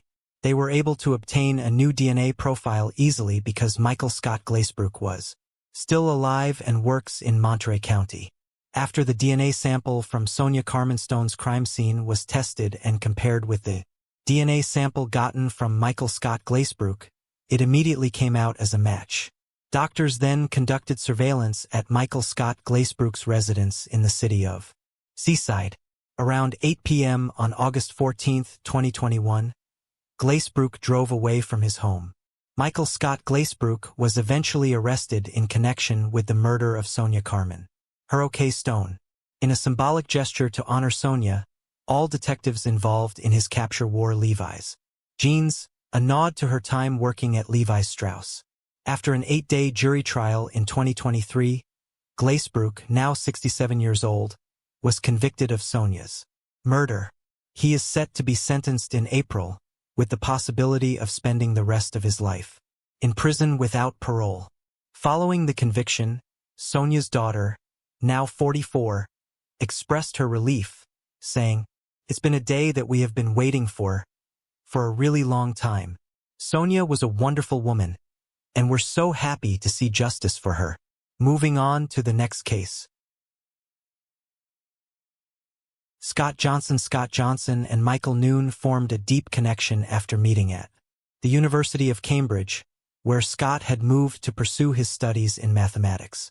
Their relationship blossomed, with Scott, originally from the United States, and Michael, an Australian musicologist, finding a strong bond despite the different paths their lives had taken. The couple's love for each other grew as they navigated life and England together, creating a life of shared experiences and passions. Then, in 1986, Scott moved to Canberra, Australia on a student visa to complete his PhD at the Australian National University. That way he could be with Michael. On December 10, 1988, a man's body was found on rocks at the foot of cliffs at Bluefish Point in North Head, near Manly, Sydney. The man was quickly identified as 27-year-old Scott Johnson. The police initially believed that he took his own life and jumped down the cliff. His family disputed this. They brought up the fact that his clothes were neatly folded on top of the cliff, and that his wallet was stolen. One of Scott's professors also said that he had just put the final touches on his PhD. He was hopeful for the future and could have a job at any of the great universities around the world. Something else that pointed to the possibility that Scott was pushed and did not jump was that there were gangs of men who roamed various Sydney locations in search of gay men to hurt. It was only in 2017 that investigators believed that Scott did not take his own life. A renewed police investigation was then launched. In 2018, a $1 million reward for information which could help solve the crime was announced. Scott's brother, Steve Johnson, who is a tech entrepreneur, then gave a $1 million of his own money to make the reward $2 million. The The reward proved to be key to finally solving this cold case. In May of 2020, investigators arrested Scott White in connection to the case. It was announced that someone came forward and told investigators that White was the one that pushed Scott off the cliff. Then, on January 10, 2022, White confessed in court. He took responsibility for taking Scott's life. White is now convicted of the crime and will soon be sentenced. Steve expressed a mix of relief and sorrow after the arrest, saying, "Suddenly it was over. This man finally found the soul to confess and put an end to this. My family is all in tears." The emotional weight of the confession was evident, as the long-awaited closure brought both grief and a sense of justice. Investigators, now with new leads, have started looking into similar crimes from the 1970s and 1980s, hoping to uncover any further connections and bring additional resolution to unresolved cases. Moving on to the next case. Ruby Griffiths, born in Utah in 1982, was one of 4 sisters. She met Kevin Frank, an engineering professor at Brigham Young University, shortly after becoming an adult. The couple married quickly and had their first child, Sherry, in 2003, followed by 5 more children, with the youngest born in 2013. The family was devoted to the Church of Jesus Christ of Latter-day Saints, and Ruby later explained that her social media presence allowed her to share her beliefs in a way they normally wouldn't. In 2015, Ruby started documenting the lives of her family on their YouTube channel, 8 Passengers. Over time, the Frank family's vlogs gained more than 2 million subscribers and around 1 billion views. On the surface, they appeared to be just another typical American family, but the early criticisms mainly centered on the children's lack of privacy. The family filmed intimate moments, like their children's first shaves and a shopping trip where one of their daughters was buying a bra. Critics argued that this content was exploitative and unnecessary, particularly when paired with clickbait titles and thumbnails. Many raised concerns that such content might attract individuals with more sinister intentions.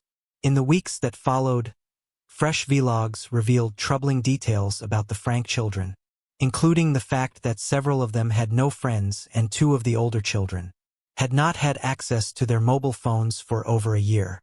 Viewers grew increasingly concerned about Ruby's harsh disciplinary methods, which included withholding food and proper bedding as punishment for minor offenses. This raised alarm, leading to widespread exposure of the 8 Passengers channel across various internet communities. Military channels like J. Aubrey Swoop and H3H3 picked up on the viral clips discussing Ruby's controversial approach to parenting. Ruby responded by sending multiple cease and desist letters to these commentary YouTubers, including Ready to Glare and Sloan. One of the most notable instances of Ruby's so-called punishments was when her 6-year-old daughter turned up to school with no lunch. When she was contacted by the girl's teacher and asked to drop something off, Ruby refused. She claimed that it was the 6-year-old's responsibility to pack her own lunch in the morning and said that going hungry throughout the day would be a punishment which would help her daughter remember that she needed to make lunch for herself. Ruby added that she asked that her daughter not be given anything to eat by the school or her peers. In various other clips, Ruby can be seen telling 2 of her children that if they don't behave, they will not be allowed to eat dinner, threatening to behead one child's plush toy, and even at one point claiming that Santa wouldn't be visiting the 2 children that year because they were not responding to other forms of punishment. Before I continue, I want to remind you that only a small percentage of people who watch my videos are actually subscribed. So if you enjoy my content, consider subscribing. It's free and you can always change your mind later. Now let's move on with the video. During TAP News, Ruby and Kevin Funk's disciplinary methods also included extreme measures like keeping their children home from school and making them clean the floorboards. Ruby defended these actions by saying, "It's because they're so numb. And the more numb your child is, the bigger the outcome they need to wake them up." One of the most controversial incidents was when they sent their 14-year-old son to a wilderness camp called the Anasazi Foundation Wilderness Program. The program's website claims it helps improve parent-child relationships by guiding children through wilderness experiences. This decision sparked further concern from the public, as it raised questions about the extent of Ruby and Kevin's methods to correct their children. The foundation, a nonprofit organization headquartered in Arizona, was founded in 1988 and reportedly aims to give troubled teens a chance to heal at the hands of nature. It offers not only the wilderness camp, but also several other resources for parents, including parents' seminars. The wilderness program saw the Franks' eldest son be sent away from home for 10 weeks while living in the Arizona desert. According to Kevin, the idea with wilderness therapy is if you can survive with these peers in the wilderness with nothing more than the clothes on your back and a couple of field supplies, then there's nothing in this world you can't tackle. Ruby added that out in the desert there were real threats including snakes, bears, and cougar, stating, "I think close encounters would be good for him." The Franks never disclosed the specific actions that led them to send their 14-year-old son to the Anasazi Wilderness Program, a camp designed for troubled youths where he was separated from everyone and everything he knew for over 2 months. However, even after his return, the punishment continued. In a later video, it was revealed that when the son was 15, he had lost access to his bedroom and had to sleep on a beanbag in the living room for 7 months. This punishment followed a series of pranks he had played on his younger brother, including one where he falsely told him they were going to Disneyland in the early hours, causing the younger sibling to pack a suitcase and head to the car, only to be devastated when the trip didn't happen. On another occasion, the son pointed a BB gun at his younger brother's face. These excessive and disproportionate punishments, including practices like ritualized starvation, sparked outrage and led to several exposes by the commentary community, further damaging the Franks' public image. But these critical videos are not without justification. Experts have noted that such severe discipline often does far more harm than good. Psychologist Marion Barker spoke with Business Insider about the issue surrounding the harsh punishment of children, stating, "It is simply concerned with getting the child to conform to a set of predetermined, often poorly communicated and ever-changing set of goalposts. So the child is almost doomed to fail. Children make choices with their behavior based on their emotions. And if you don't seek to understand and discuss these emotions, the child ends up storing up a host of resentment and anger at the very least. Worse," she added, "children can develop issues with self-worth and abandonment.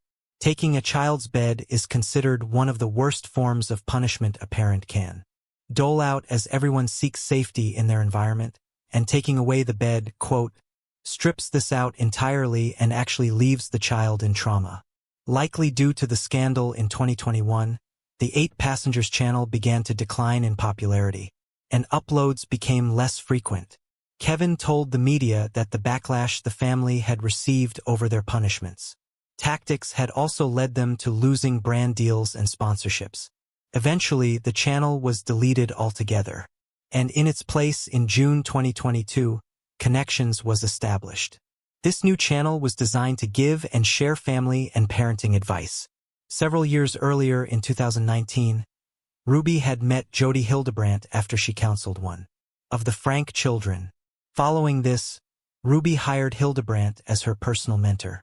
Ruby later claimed that Jody Hildebrandt's teachings had profoundly warped her perspective, stating, "I was led to believe this world was an evil place filled with cops who control hospitals, that injure government agencies, that brainwash church leaders who lie and lust, husbands who refuse to protect, and children who need abuse."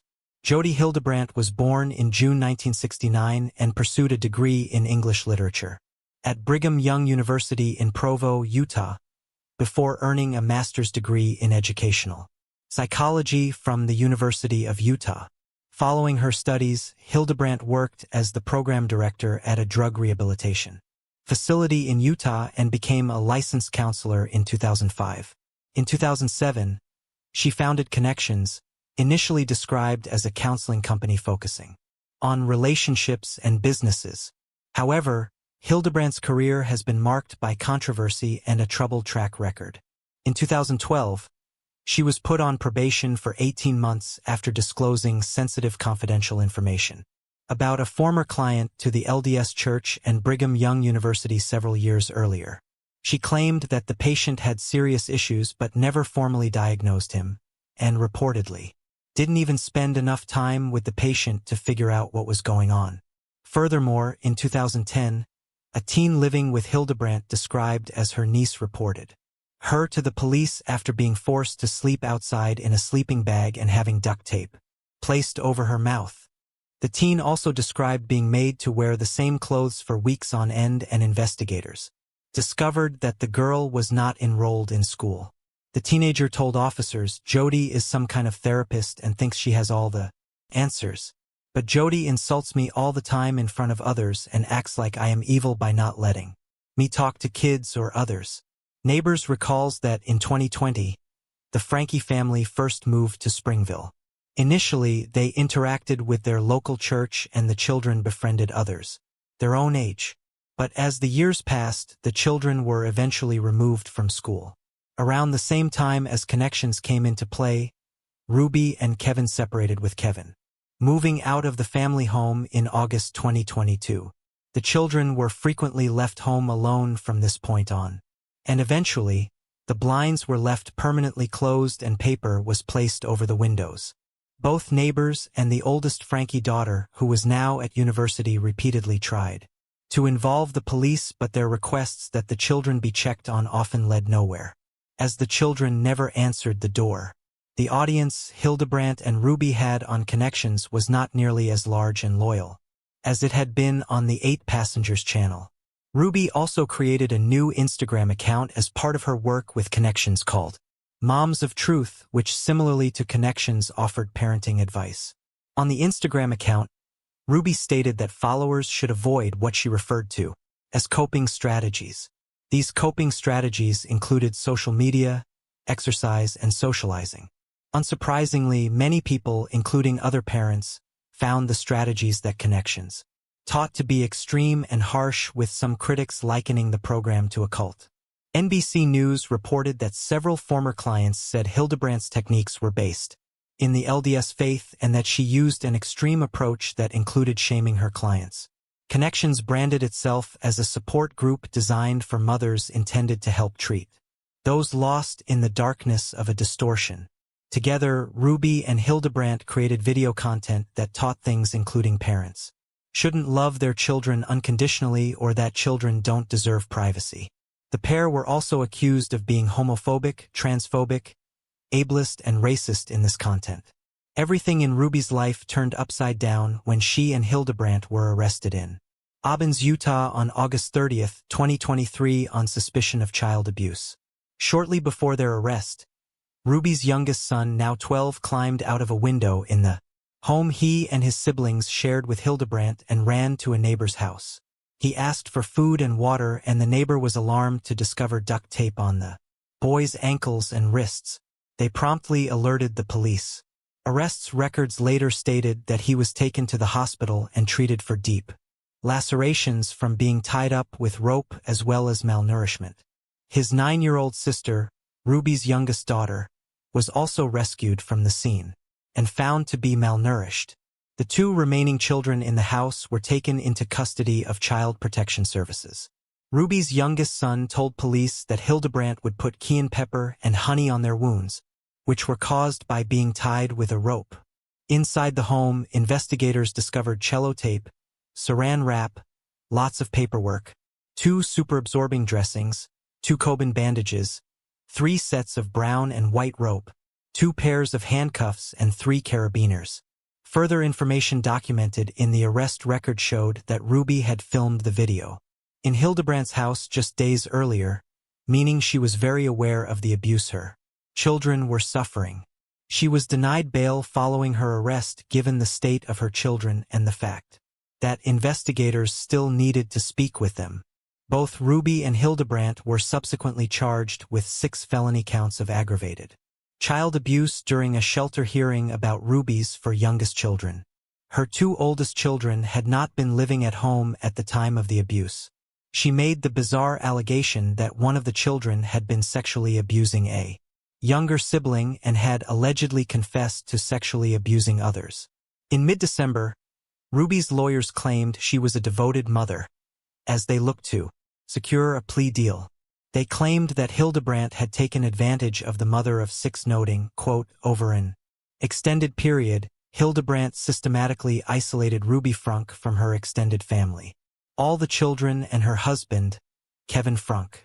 This prolonged isolation resulted in this Frank being subjected to a distorted sense of morality shaped by Hildebrandt's influence.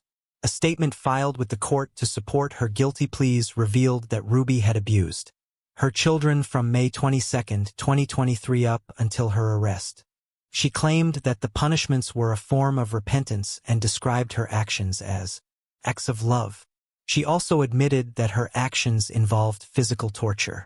She sent her 12-year-old son to carry out demanding manual labor without shoes or water, leaving him with damaging sunburn. Furthermore, the boy was given little food and was often given plain meals while everyone else got different, more flavorful dishes compared to him.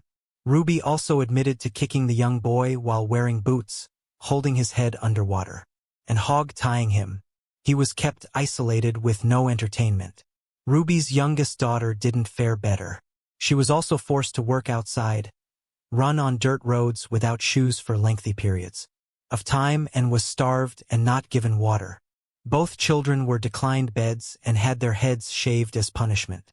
In her diaries, Ruby referred to the children as spawns of Satan and of her son stated, quote, I will not feed a demon. She also called him a compulsive liar with a cold, dead heart. As for her youngest daughter, she wrote that she was manipulative and recounted the time she had had her stand in the rain for hours, cut off her hair, and once doused her in dog wash water after she complained about being hungry. Prosecutors later noted in a statement, the women appeared to fully believe that the abuse they inflicted was necessary to teach the children how to properly repent for imagined sins and to cast the evil spirits out of their bodies. Both Ruby and Hildebrandt were deemed to be motivated by religious extremism. Ruby's husband, Kevin, reported that he had not seen his children for around 13 months, since he and his wife had separated, and that he had no idea about the abuse that was happening. He added that Hildebrandt played a role in the couple's marriage disintegrating, claiming that she manipulated him and destroyed his family, as the relationship between Kevin and Ruby grew strained after she began working on connections. Ruby reportedly told her husband before he left that though their marriage needed work, it would be better if he moved out and ceased contact with his 4 youngest children. Notably, following her mother's arrest, the oldest Frankie child, Sherry, who was 20 at the time and studying at university, posted a picture on her Instagram stories of police officers at Hildebrandt's house, simply captioned, "Finally." Sherry had said in an April 2023 podcast that she had cut ties with her family a year earlier after she discovered that her mother was working on connections with Hildebrandt. In another Instagram post, she wrote, "Me and my family are so glad justice is being served. We've been trying to tell the police and CPS for years about this, and so glad they finally decided to step up. Kids are safe, but there's a long road ahead." Ruby's 3 sisters, who all have YouTube channels themselves, released a statement which claimed that they had been keeping quiet about Ruby for several years for the sake of her children, noting, quote, "Behind the public scene, we have done everything we could to try and make sure the kids were safe. Ruby was arrested, which needed to happen. Jody was arrested, which needed to happen. The kids are now safe, which is the #1 priority." Following Ruby's arrest, Kevin began seeking custody of his children and filed for divorce. He also attempted to get his eldest daughter, Sherry, arrested for stealing electronics and passports 2 days after the arrest, stating that she was not lawfully allowed in their home. Sherry claimed she was not aware that she was not allowed into her parents' home, and Kevin allegedly threatened to sue the police department because they declined to press charges against her. Ruby ultimately pleaded guilty to 4 counts of child abuse in December 2023 and was given 1 to 15-year sentences in prison. Hildebrandt received the same sentence, and they will both serve them consecutively. Due to a Utah law that caps the sentence duration for consecutive penalties, they will only serve 30 years max in prison despite their sentences totaling a maximum of 60 years. At the sentencing, Jody Hildebrandt claimed, "I sincerely loved those children. One of the reasons I didn't go to trial is because I didn't want them to relive this. I desire for them to heal physically and emotionally." However, the prosecution dismissed her statements, portraying her as a continuing risk to the community. They emphasized her apparent lack of remorse for her actions, underscoring the severity of the harm inflicted.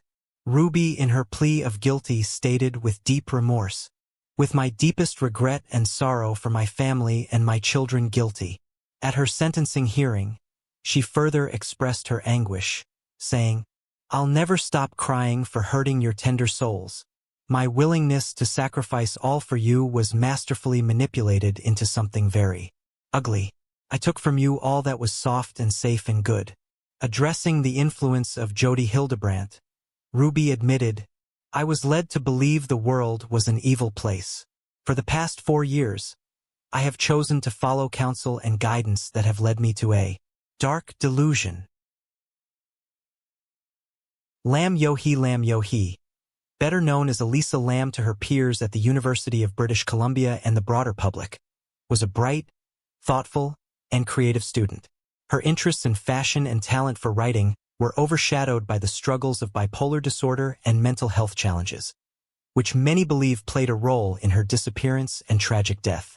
For almost 9 years, both amateur sleuths and professional investigators have searched tirelessly, scrutinizing every detail in hopes of uncovering the truth behind Elisa Lam's demise.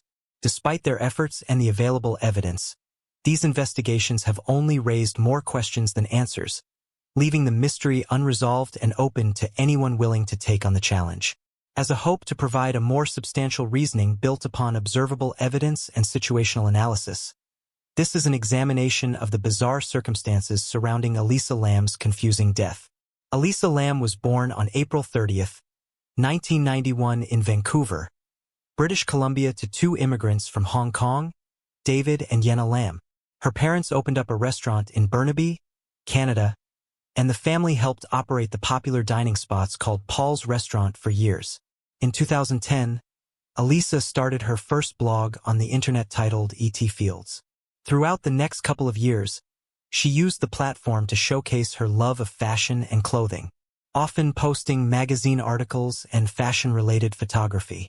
Elisa Lam often spoke candidly about her struggles with mental illness, expressing concern that her academic transcript, marked by dropped classes and irregular attendance, might reflect poorly on her. Despite these challenges, she wrote deeply and thoughtfully about psychology, emotions, and the human spirit. Her blog served as a canvas for her introspection, showcasing a bright mind and a reflective thinker. In her final post on her blog, Etherfields, Elisa announced a shift in her online presence to Tumblr, launching a page she titled Nouvelle, meaning News New. On this platform, Elisa shared thousands of posts, including her own writings and curated works from other authors, alongside an array of evocative images. It was apparent on Tumblr that she held deep-rooted interests in classical books and films, experimental art and design, and fashion and culture. Sprinkled amongst these fascinations were bits of dark and brooding images, hinting at a more personal sadness and perhaps conflicted mind full of monsters, melancholy, and misery.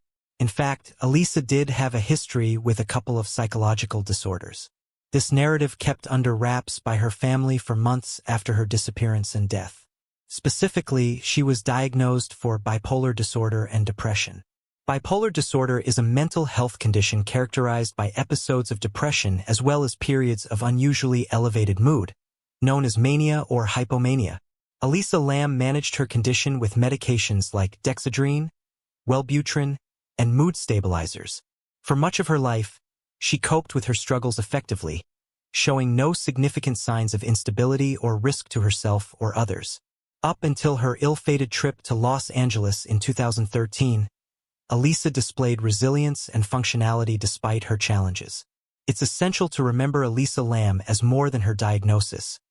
A complex, thoughtful, and creative individual who lived with courage and humanity. She was a promising student at the University of British Columbia and obviously had a plethora of ideas about the world. She had a family, hobbies, and most importantly, a future. Unfortunately, it was cut short of its potential as the mystery of her fate began to unravel in December of 2012. Now let's explore the timeline of events leading to Elisa's death. On December 21, 2012, Elisa gives the first recorded mention of her desire to travel to the West Coast and visit a school in Santa Clara for potential transfer. On December 28, 2012, Elisa Lam mentioned on her Tumblr that she had misplaced her cell phone. As the new year arrived, she shared plans for her upcoming West Coast tour on January 5, 2013, marking the first time she suggested meeting people she'd connected with online. A few days later, on January 7th, Elisa booked her flight for the trip and posted a cryptic and unsettling message about the future on Tumblr. On January 9th, she revealed that paranoia had driven her to create a new Facebook account, her fifth, and she reposted a blurb she had written earlier that day. These entries provide a glimpse into her state of mind leading up to her tragic journey. Before the blurb is an introduction in which she claims, "This is the very start of my depression, and today I am feeling very low." Fast forward to January 18th when Elisa supposedly arrives in Vancouver on her tour. 4 days later, on January 22nd, she supposedly traveled to San Diego for the next leg in her journey after missing her initial flight while getting lost in the airport. On January 24th, Elisa posts on Tumblr that her trip so far has consisted mostly of activities and actions that she participates in back at home on a normal schedule. With this post, she hints at her later actions in Los Angeles when she says, on January 27, 2013, Elisa Lam posted on Tumblr about spending time with friends at a speakeasy. She mentioned losing another phone, though this one wasn't hers. It was a borrowed BlackBerry from a friend for her trip. The following day, January 28th, Elisa arrived in Los Angeles and checked into the Cecil Hotel, a budget-friendly accommodation near Skid Row known for its dark history. By January 30th, Elisa's roommates reported concerns about her odd behavior, prompting hotel staff to relocate her to a private room on the 5th floor to avoid disturbing other guests. On January 31st, the day she was scheduled to leave LA, Elisa was last seen by hotel staff and a bookstore clerk, Katie Orphan. Orphan described her as lively, outgoing, and friendly despite being alone. This would be the final confirmed sighting of Elisa Lam. Orphan also said she was talking about what books she was getting and whether or not what she was getting would be too heavy for her to carry around as she traveled. Because Elisa was supposed to check out of the Cecil Hotel that day and travel to Santa Cruz for the last leg on her tour, both her parents were waiting for a phone call. In fact, Elisa had called her parents almost every night during her trip despite losing her temporary cell phone. After they heard nothing from their daughter, Mr. and Mrs. Lam flew to Los Angeles to file a missing persons reports and assist the Los Angeles Police Department in their search. Throughout the first week of February, both the Lam couple and the LAPD scoured the Cecil and the surrounding areas for any trace of Elisa. Tracking dogs brought in to aid in the search for Elisa Lam were unable to pick up her scent, leaving investigators without leads during the critical early days. Her hotel room revealed no signs of struggle, disturbance, or any suspicious items, deepening the mystery surrounding her sudden disappearance. On February 6, 2013, the LAPD issued an official statement online about Elisa's case, providing her description and urging the public to report any sightings or information. The following day, February 7th, a press conference was held, but no substantial tips emerged. On February 14th, the LAPD released a chilling piece of evidence. An elevator surveillance video from February 1st. The footage showed Elisa entering the elevator, pressing several buttons, and behaving erratically, peering out into the hallway, gesturing strangely, and seemingly hiding from someone unseen. The bizarre clip quickly went viral, capturing the attention of amateur sleuths and media worldwide. The clip was unsettling to say the least, but gave investigators one more glimpse into Lam's final sighting and brought the case to worldwide attention. The missing person search would soon come to an end. However, when on February 19th, a Cecil Hotel worker responded to multiple guest complaints about funny-smelling water and low faucet pressure. The employee went up to the rooftop water system, peered into the open tank, and discovered Elisa Lam's naked body floating face up. LAPD was immediately notified, and the water tank soon became a crime scene. A couple of days thereafter, on February 21st, the Los Angeles coroner's office issued a label of Elisa Lam's death as accidental due to the consequence of drowning with bipolar disorder as a finding of other conditions contributing, but not related to the immediate cause of death.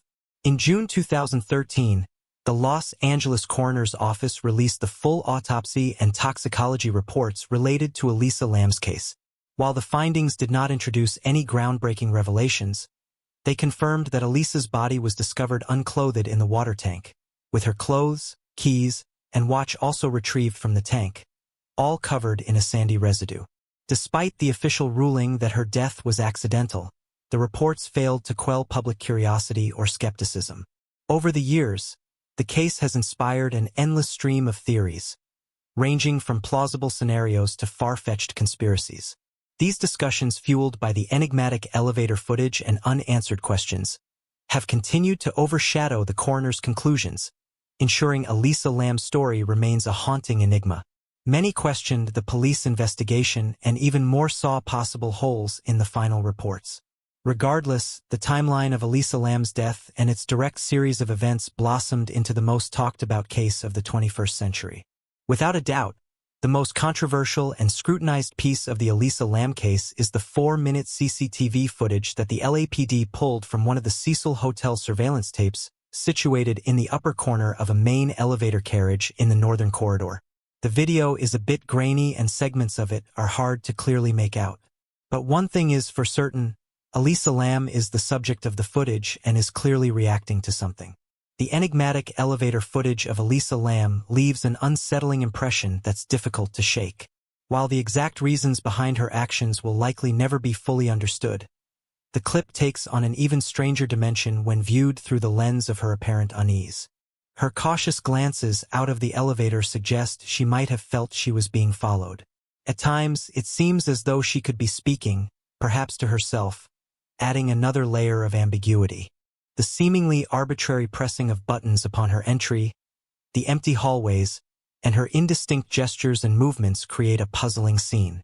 The video resists any straightforward interpretation, leaving viewers with more questions than answers, even after multiple viewings. There have also been some controversy surrounding the tape's origins. Some people across the internet claim the footage skips 1 minute of the timecode, but because of its low quality, it's not easy to point out. Others say the footage itself has been tampered with, purposefully pixelating Elisa's mouth at various points. But these reports have either been denied or flat-out ignored by professionals. One thing is for sure, the elevator footage from February 1, 2013 depicting the last known images of Elisa Lam have conjured both worthy concern and far-fetched conspiracies and remains the single most intriguing piece of evidence linked to the case. Since the day Elisa Lam went missing, the CCTV tapes were released and her body was discovered on the rooftop of the Cecil Hotel. Numerous theories have emerged worldwide, each attempting to unravel the perplexing mystery of Elisa Lam's death. Many of these speculations delve into the realm of conspiracy, veering away from grounded reasoning. Some suggest she was engaging in an elevator game to access alternate dimensions. Others propose she was influenced by supernatural entities, encountered paranormal phenomena, or even made contact with extraterrestrial beings. These ideas, while imaginative, lean heavily on hyperbole and coincidence rather than tangible evidence. They often serve to sensationalize Elisa's tragic end, transforming it into a narrative of science fiction or the occult, without offering any substantiated connection to the real-world facts of the case. For example, the location of the Cecil Hotel is in Skid Row of downtown Los Angeles. The area is infamous for its high crime rates and suspicious activity. Drug peddling and violent crime are common both outside and inside of the hotel, which has its own history of murder and suicide. In 1985, serial killer Richard Ramirez, dubbed as the Night Stalker, stayed in one of the 600 rooms of the Cecil in the midst of a killing spree that ended in the deaths of 13 women. Another homicide suspect, Jack Unterberger, stayed in the hotel in 1991. The Cecil Hotel, infamous for its dark history, was a frequent site for tragic events, including suicides in the 1950s and 1960s, when individuals leaped from its rooftop. It was also the setting of a chilling unsolved case, the brutal 1964 murder of Pigeon Goldie Osgood, a beloved former telephone operator found mutilated in her room. Despite the macabre history of the hotel, none of its past tragedies directly connect to Elisa Lam's death. A more grounded theory suggests she may have been followed during her stay in Los Angeles, pursued through the Cecil's hallways, and ultimately murdered, with her body placed in the water tank by an unknown assailant. At first glance, this explanation appeared plausible. If you go back to multiple Tumblr posts that Elisa made throughout the end of 2012 and beginning of 2013, she was conscious about her outspoken nature and feared that one day her mouth would get her into trouble. At various points, she wrote about unsettling anxieties. One post read, "I'm going out tonight. I really hope no creeper comes near me." At least twice, Elisa was convinced trouble was lurking around the corner at the fault of her tongue, saying, "I really need to be removed from society before my big mouth gets me in trouble and I get beaten up." Elisa Lam herself admitted in her writings, "My mouth is my downfall and it will get me in trouble. I already do so many stupid things. I have trouble knowing where boundaries are, and it seems I always make the biggest mistakes at the worst possible moments." She reflected on how her impulsive actions often led to unintended consequences, particularly when attempting to cut corners or act without thinking.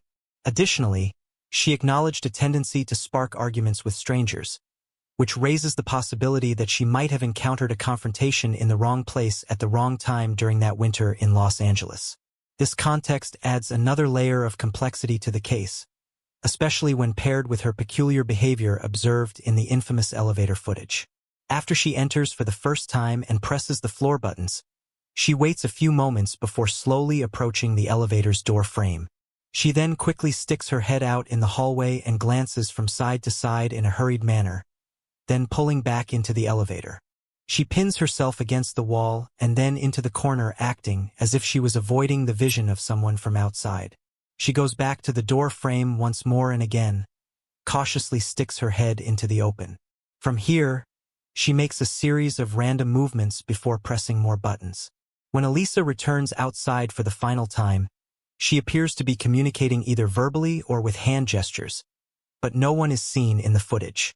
This part of her movements could suggest that she was attempting to hide from someone, though her erratic footwork and dazed demeanor in the latter half of the video complicate the idea that she was actively fleeing from danger. These observations, combined with her Tumblr posts, raise the possibility that someone else could have been involved in her death. However, despite these suspicions, there are several counterarguments that suggest her death was not a homicide. For example, the absence of bruises or signs of bodily harm on Elisa's body seems to rule out the possibility of an assault. This discrepancy leaves the cause of her death open to interpretation and continues to fuel ongoing debate. All of her belongings were accounted for besides the long-lost cell phone, ruling out robbery or attempted robbery. The eyewitness testimonies by hotel employees and the bookstore clerk claimed she was completely alone and showed no signs of struggle or distress regarding another person. Cameras captured no other suspects around the time of Elisa's recording, and her lack of relationships in a new territory helped rule out a planned or just stated murder, as she had very little friends back at home, let alone Los Angeles. In the end, there was zero evidence confirming these theories about murder or foul play. This leads to a contradiction in the findings of the Los Angeles coroner's office. While the medical examiners prefaced their final conclusions with a disclaimer about the limited evidence, particularly due to the lack of blood samples for testing, they simultaneously state that the police investigation ruled out foul play. However, they also claimed that a thorough review of the case and consultations did not suggest an intention for self-harm. This creates a catch-22. The evidence doesn't conclusively point to either homicide or suicide, leaving the cause of Elisa Lam's death ambiguous and fueling ongoing debates and suspicions. The manner of death is classified as accident.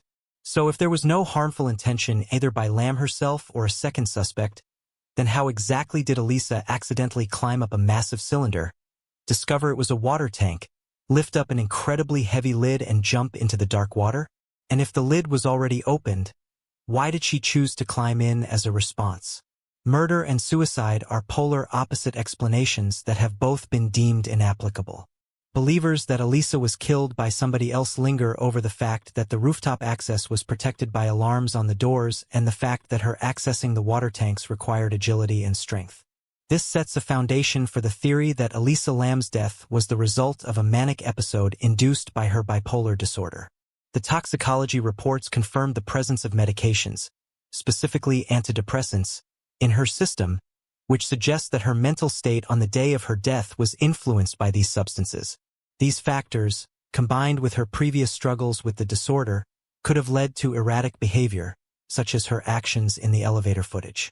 The presence of the fire escapes and the easy accessibility to the rooftop, where the water tank was located, strengthens the theory that Elisa may have wandered up to the roof during a manic episode, unknowingly climbing into the water tank. Given her mental state, she may not have realized the danger or the impossibility of escaping from it once inside. The lid on the water tank being lighter and easier to open than originally assumed further supports this theory. In this context, Elisa's death could be viewed as a tragic accident, where her mental health struggles, combined with the environment of the Cecil Hotel, led to an unfortunate series of events that ultimately resulted in her drowning. One of these drugs was bupropion, known to sometimes cause mania and bipolar disorder. Another mood-stabilizing medicine had metabolites traced to her enzymes, but Elisa's antipsychotic medicine was not found in her system. So in review, Elisa had only taken one of her prescribed drugs the day she passed and had only taken the others recently, if not at all, in the days leading up to her death. The toxicology reports also confirms that Elisa had no alcohol in her system or other recreational drugs. This rules out the possibility that she had been under the influence of substances while on camera in the elevator, or that something such as marijuana, pills, or drunkenness inspired her to climb into the tank. Her liver wasn't tested for rohypnol, and the absence of urine suggests she excreted any potential drugs before reaching the tank. Considering her mental health history and the effects of her prescribed medications, it's important to understand mania. Episodes can involve psychotic symptoms like hallucinations, delusions, and paranoia. One mental health expert described mania as, symptoms of mania also include psychomotor agitation, which involves repetitive, purposeless, or unintentional movements and behaviors. Dr. Daniel Morell reviews in a medical journal that these actions can result in the wringing of the hands, pacing, and taking off clothes repeatedly. All three behaviors were exhibited by Elisa, both in the elevator footage and in or around the water tanks. The fact that Elisa Lam attempted to go to the roof at all could be a response to hallucinations or delusions. What these might have been are unknown, and it would be unfair to Elisa's memory to assume and fictionalize her mental illness. It's crucial to recognize that manic hallucinations can involve all the senses, not just sight, which might explain why Elisa removed her clothing. The combination of irregular medication use, being in a foreign place, and lack of communication with home could have triggered her manic episode. Guests she stayed with reported her odd behavior, which led to her being moved to a private room. The final piece of evidence supporting this theory comes from a confidential source, referred to as Resident A, who wishes to remain anonymous, but their testimony offers further insight into Elisa's state leading up to her disappearance. After hearing about our investigation to the case of Elisa Lam and having little to no prior knowledge of this scenario, Resident A told us that a few years ago, they had a family member in Mexico commit suicide as a result of manic depression or bipolar disorder. Resident A stated that this family member died from drowning after plunging into the depths of a similar industrial water tank. Resident A also stated that this was a common occurrence for the family member who was a result of their bipolar disorder. Seeked out bodies of water whenever suffering from bouts of mania. Resident A confirmed that this family member was about 35 years old when they passed away, but had been suffering from mental illness for over a decade and had an inclination to run away and find attraction to water throughout the years.